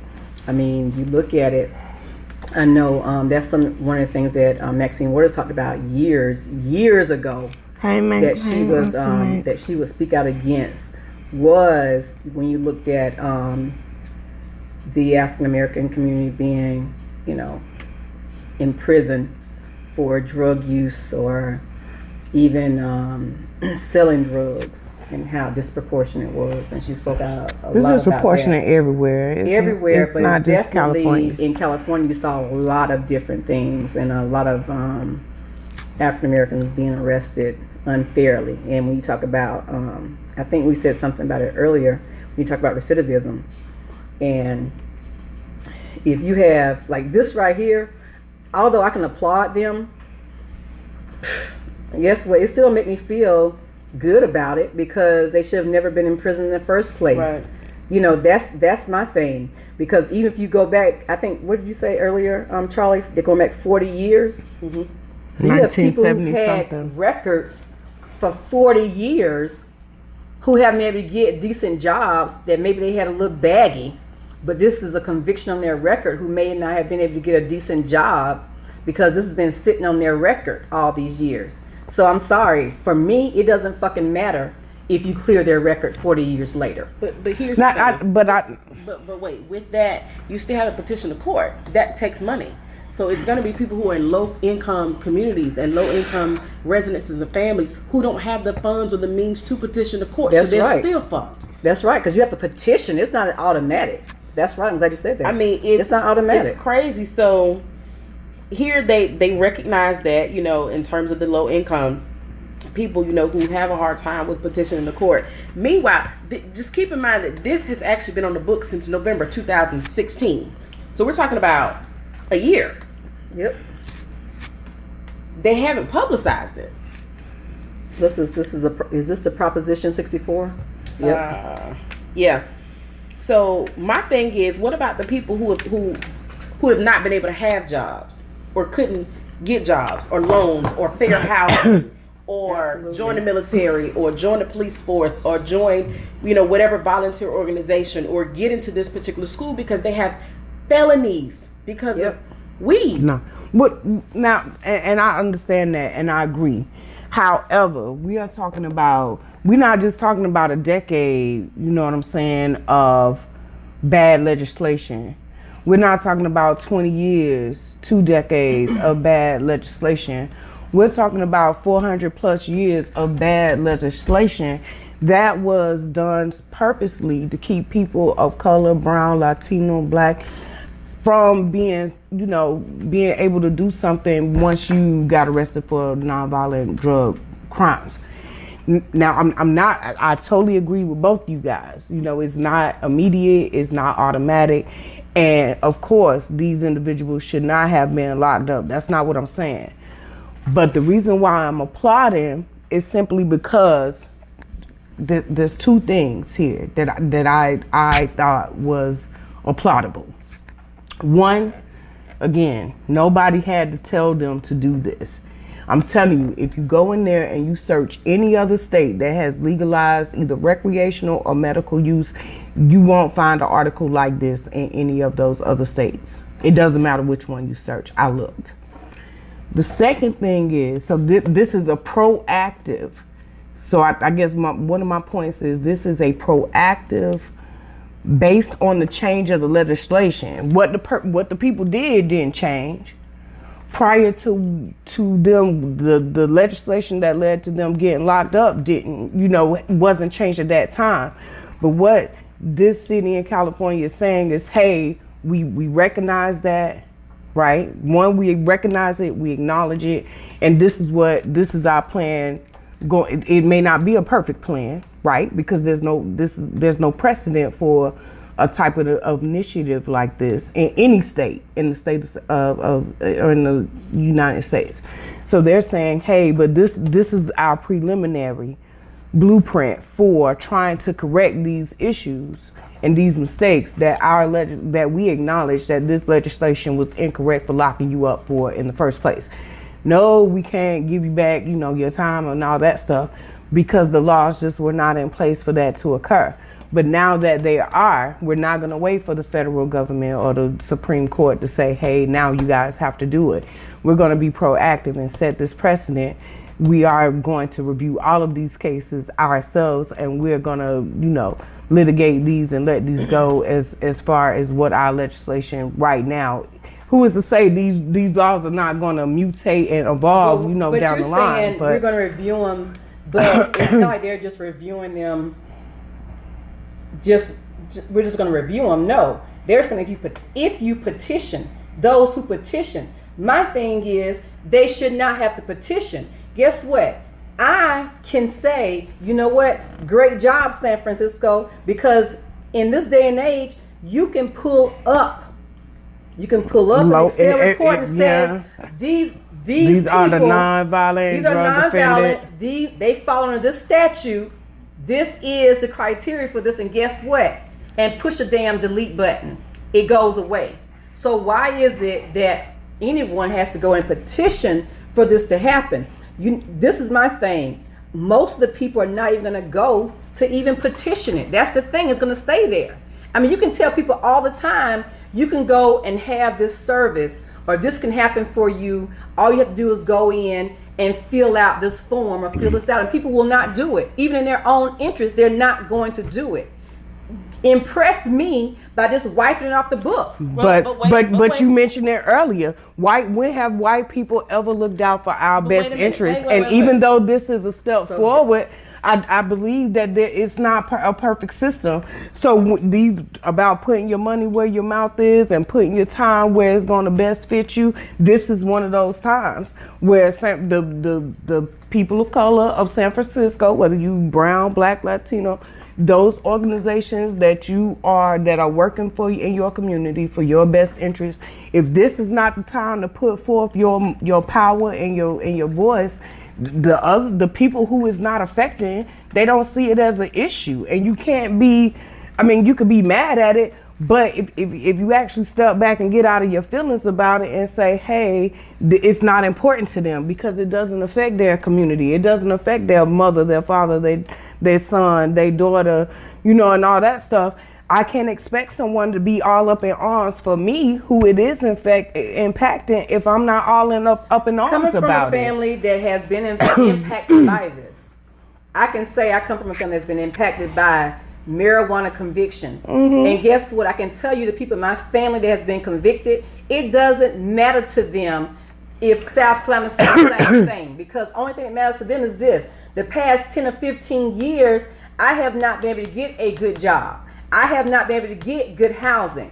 I've had to depend on family to get these things done, so it doesn't matter. And when you go and fill out an application even if they get rid of this and this no longer comes up, well, I see, like my brother has a damn criminal justice degree that he got from Benedict almost 20 years ago. If he goes and fills an application right now, if South Carolina did the exact same thing and he petitioned the court and they wipe his record clean, it does not matter. That's been 20 years ago. My brother did 10 years in prison. 10 years out of his children's life over some goddamn marijuana. So I don't care what they're doing, because you know what? Marijuana they have never shown where marijuana has caused any type of violence, never will. or hurt against people or others. So I'm sorry. But I don't care what it's they're not doing. But the bottom line is this. You're in This your is my feelings thing. about this. You know why? Phoenix. Because it's You're in your- personal. When people don't care about the laws fact that laws are not created to fix the past. They're only to put Right. the going forward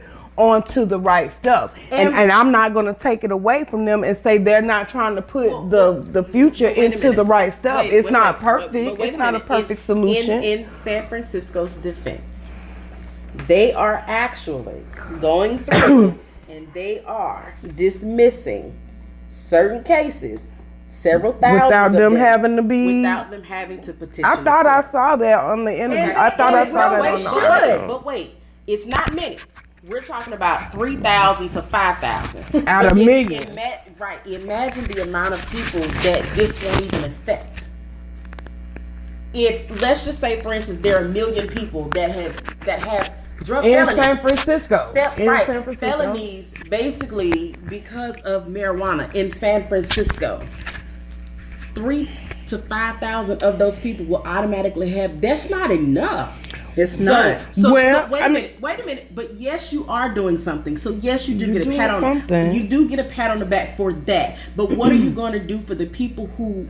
What policies? But the and legislation, practices- but that comes into more legislation I being understand changed. what That you're saying. you know, I if you understand what been you're if you saying. got caught with distribution, you know, you carrying a metric ton of coke or marijuana, all that stuff falls into the drug convictions.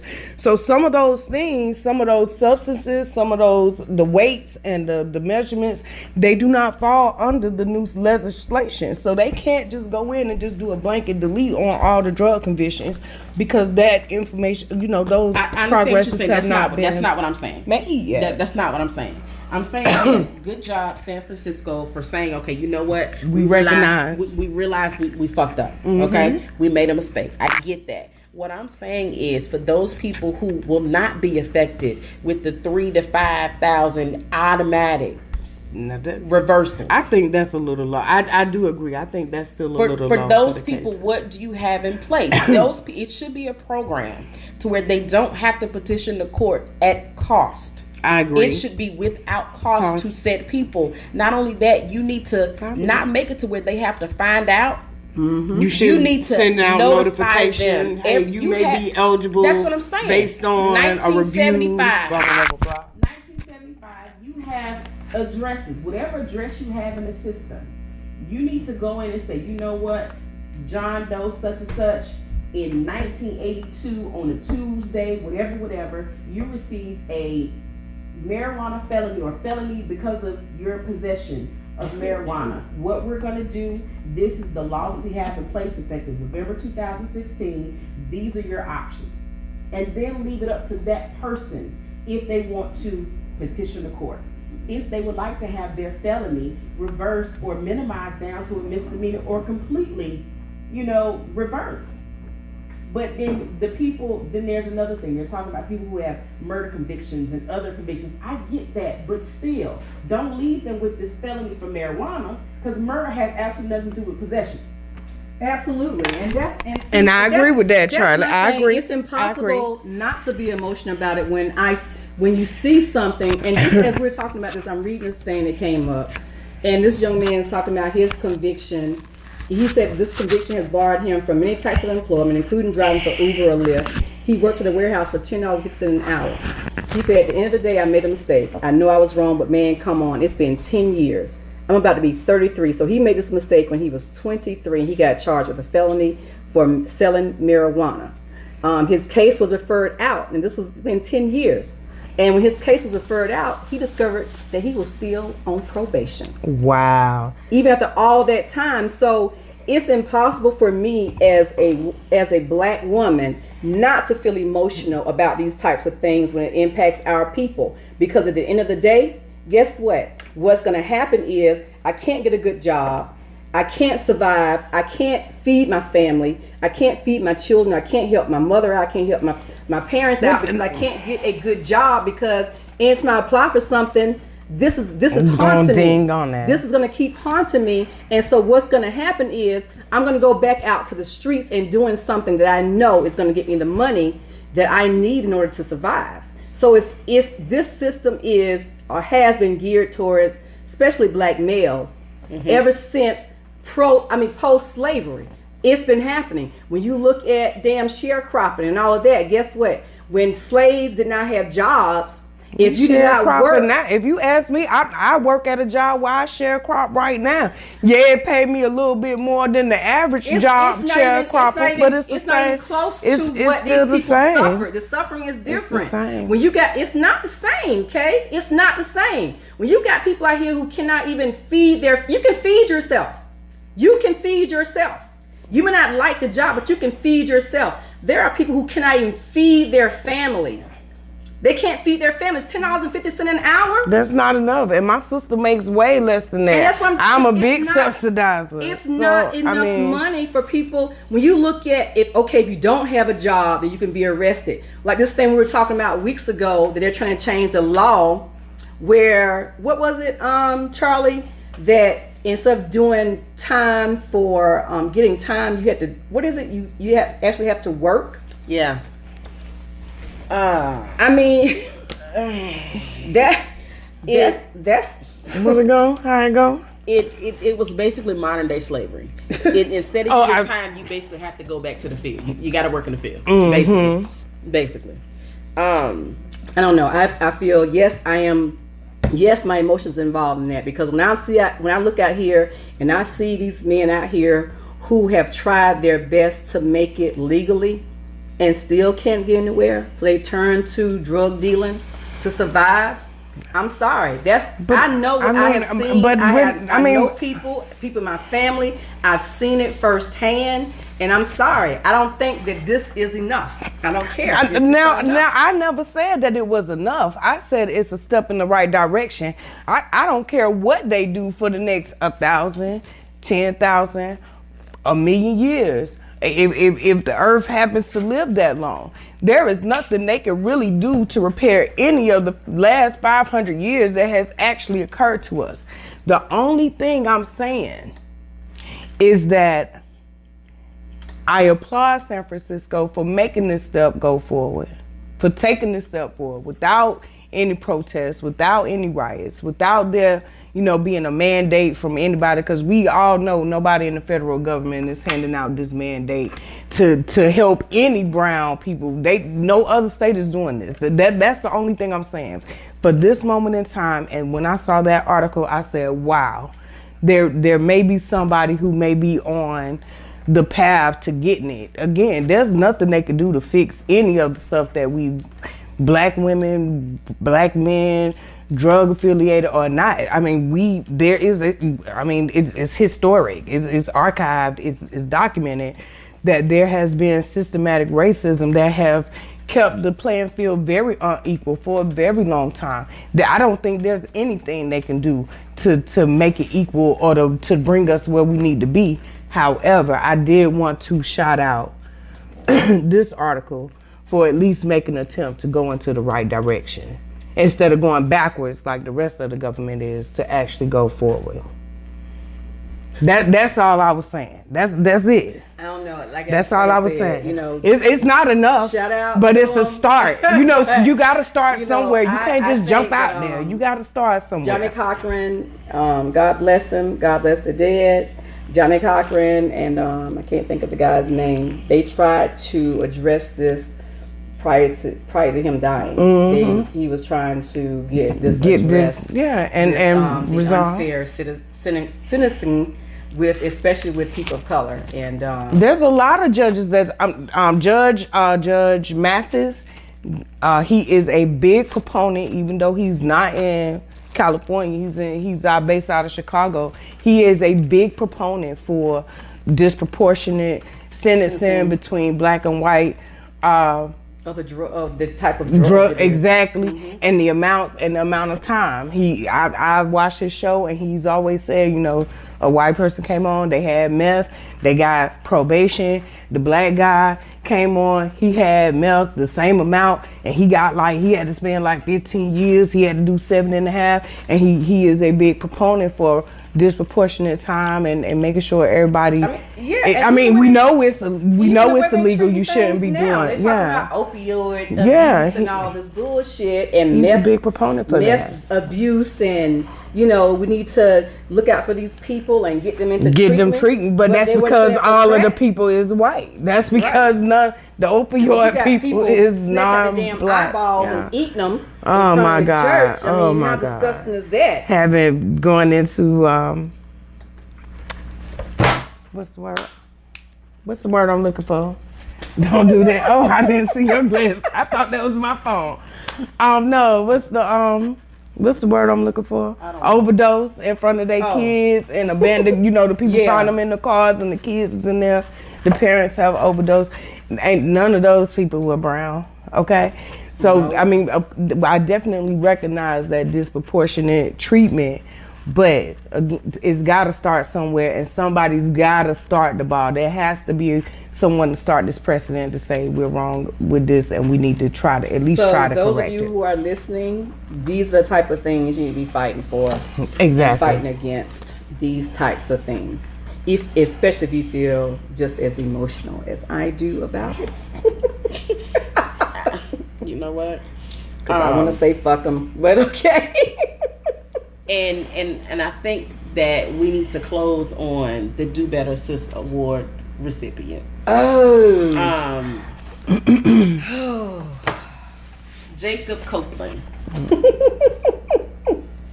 Jacob Copeland, his mother, he went to, signing day, okay?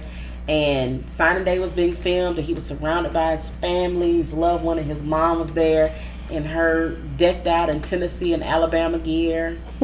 And grandma, I believe it's his grandma, his auntie, whatever, had on a different school. And he had 3 schools in front of him: Florida, Alabama, Tennessee. 3 hats sitting in front of him. And he got on the television. And he sound like a mumble rapper, but that's neither here nor there.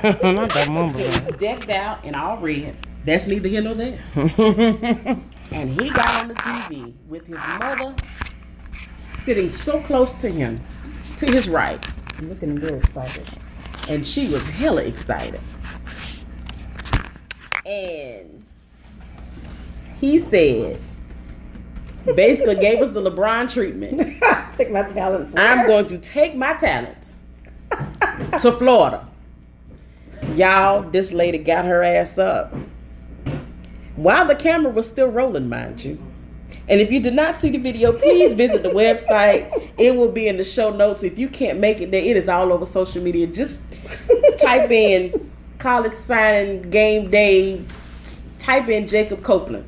It's not the first time that it's happened, but I felt bad for this young man because he's about to embark on something completely different than he's ever been involved in. And you've got your mother, supposed to be your number one ride or die supporter when nobody else has your back. Your mother, who has been there from the very beginning, your mother who has nurtured your talents. This same heifer got her ass up, y'all, and walked away. This boy was so emotional, y'all. He was on the TV crying. Yes, when they asked who was the person or who was the woman that walked off or left, and he could barely get out his mom. I'm telling you, tears came to my eyes. I was just shocked and appalled. And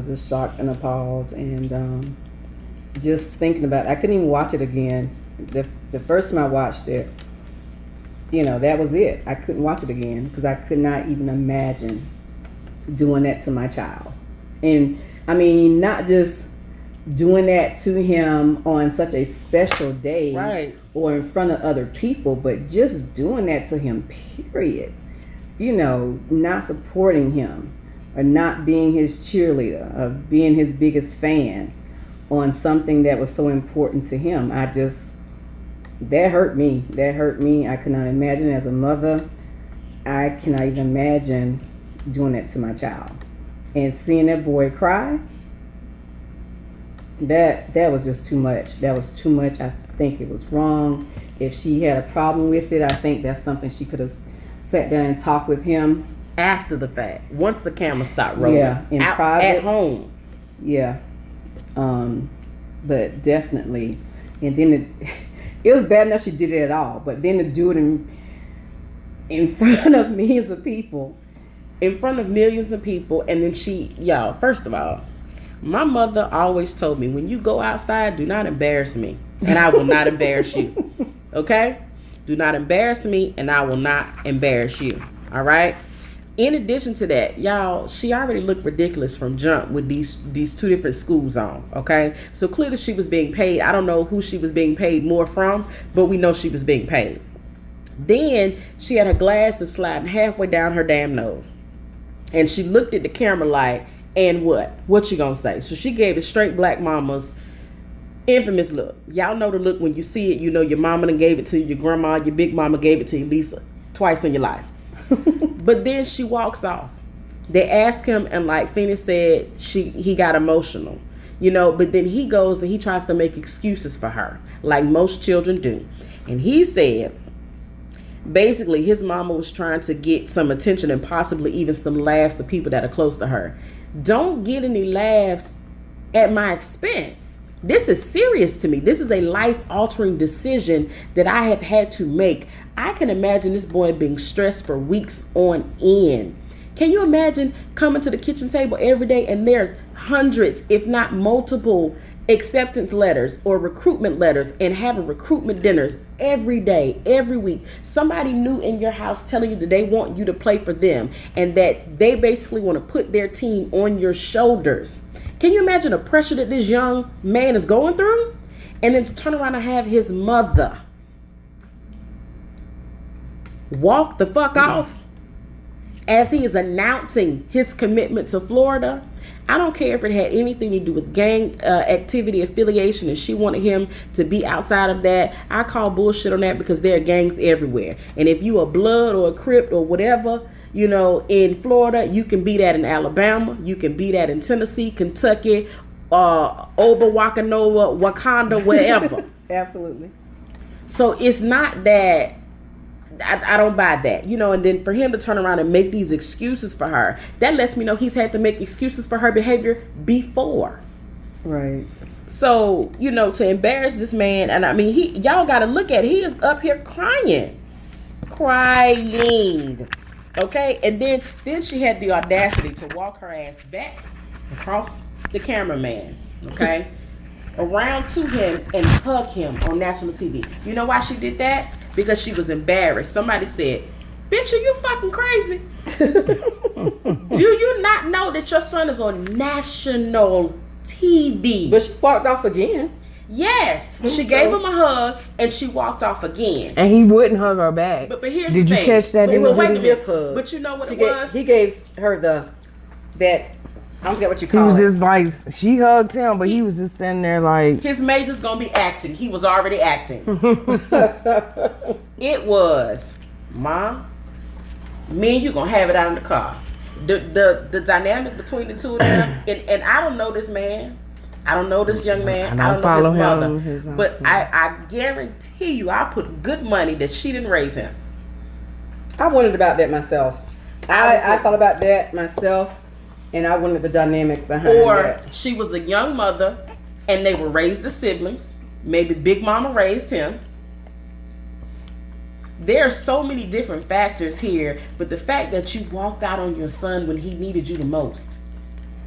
Don't do that, because when this boy get this first check, when this boy get his first endorsement deal, When these people are still knocking on your door, don't be like, oh, June, you know I was just playing. No, the internet never forgets.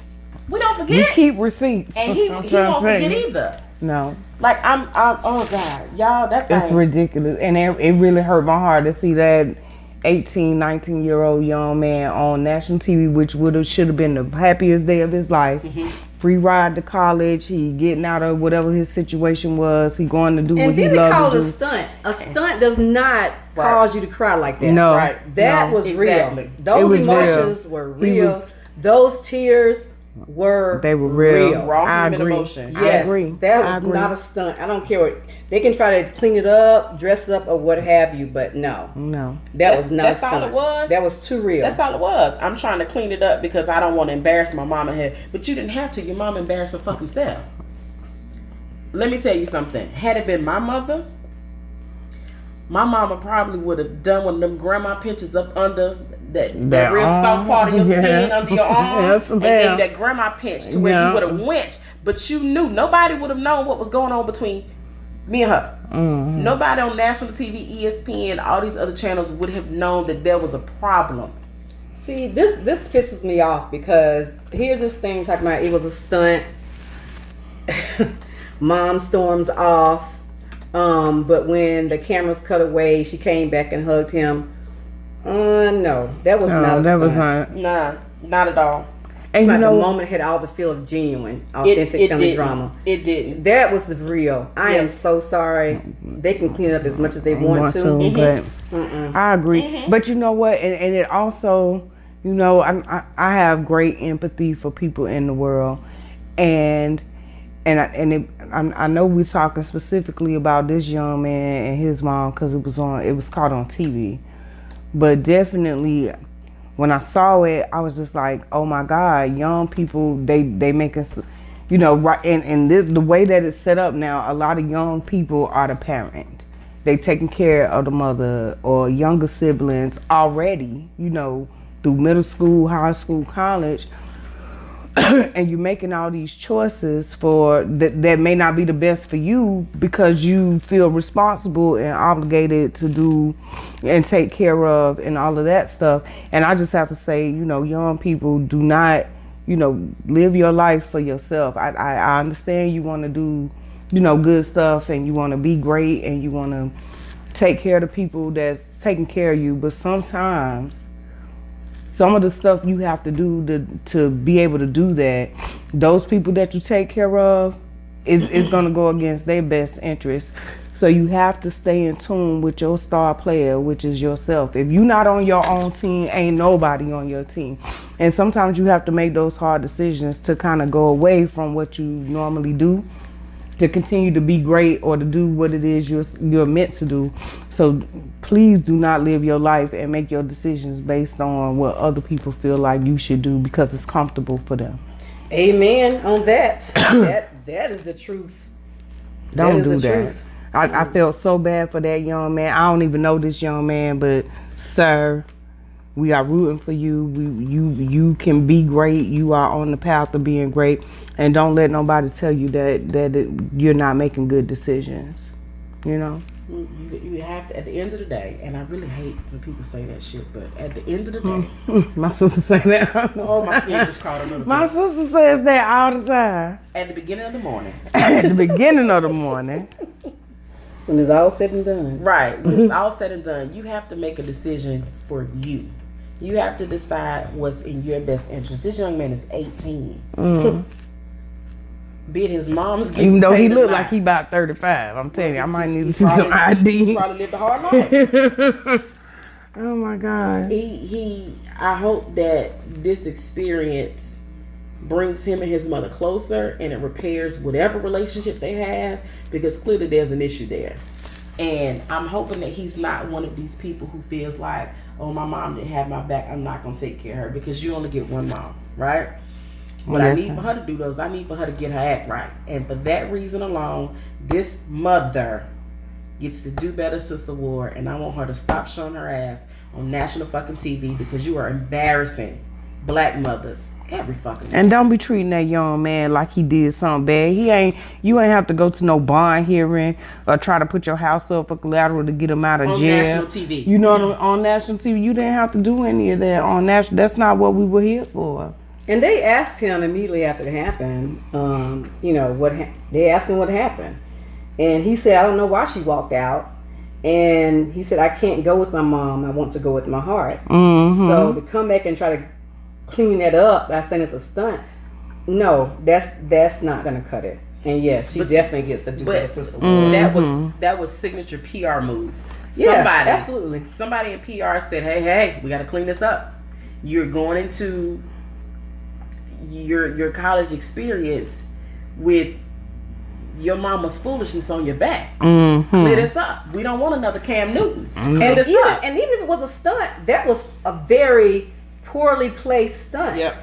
That should have never been a stunt that was done at that time. Yep. I mean, college signing day is a big thing. Mm-hmm.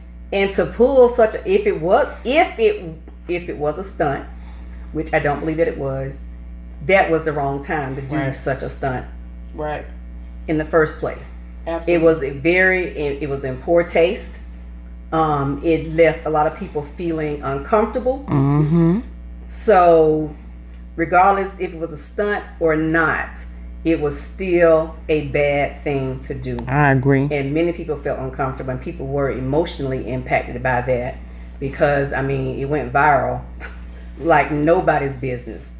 I mean, it spread like wildfire and everybody was talking about it. So, no, people didn't feel like it was a stunt, and I think that people' initial emotions were correct. And again, like we said, this is not the first time this has happened, but for anybody that has decided to embarrass their son like this and embarrass themselves and their family on national TV because you don't agree with your son's decisions, at this point, your son is old enough to make his own decision. He can always transfer. Exactly. If you don't like it or if the program doesn't fit. But if you're a parent from day one, if you're a parent who has instilled the good values and morals into your child, when they have to make a major decision like this, trust your parenting. Mm-hmm. Okay? Absolutely. If you trust in your parenting, then you know that your child will not steer themselves wrong. The fact that he was sitting there at signing day It's true. says a lot. It's a lot of talent. It's a lot of talent that does not make it. These guys go to the Ruckers, go to any of those outdoor ballparks where they have really big community basketball tournaments and stuff. There's a lot of talented guys out there, that don't make it to and that only point. 1% maybe.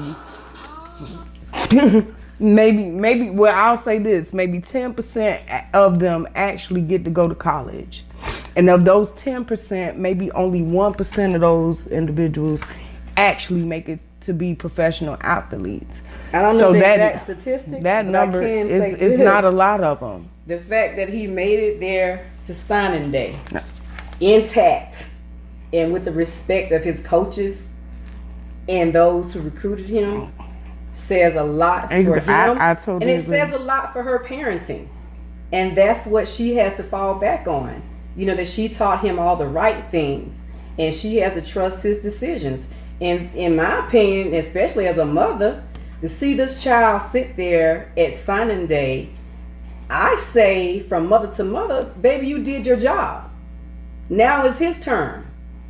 Because, it's his turn. And you have to trust in your parenting and everything that you've instilled in him. So, but with that bullshit right there, I'm sorry. I'm done. I thought it was Whoopi sitting there. I'm not able. I'm done. So on that note, this has been the second episode of the Do Better Sis podcast. Do better, sis. Do better, sis. Do better, sis. Get your shit together and do better. Okay, don't please stop making me show out on these episodes. And come for you. Don't make me come for you. Please stop. Please don't. All right. Thank you guys so much for tuning in to our Do Better Sis podcast tonight. I know that we covered a lot of content, and I really hope that you guys enjoyed the information that we brought to you tonight. I hope that you enjoyed the serious conversations as well as us cutting up at times. We've had a great time, and it shows you that sisters can sit down and have real talk about real things that matter to us, and that we can have varying opinions and still be down. If you want the conversation to continue, or if you found yourself making comments about some of the things that you heard us talk about, or you laughed at some things that we talked about, and you wanted us to know what you found funny or interesting, please visit our webpage at www.dobettersispodcast.com and leave us your comments. We would love to hear from you. You can also follow us on social media on Instagram, Facebook, and Twitter at Do Better Sis Podcast. So whether you follow us, share us, like us, whatever the case may be, what's most important is that you join us as we strive to do better, sis.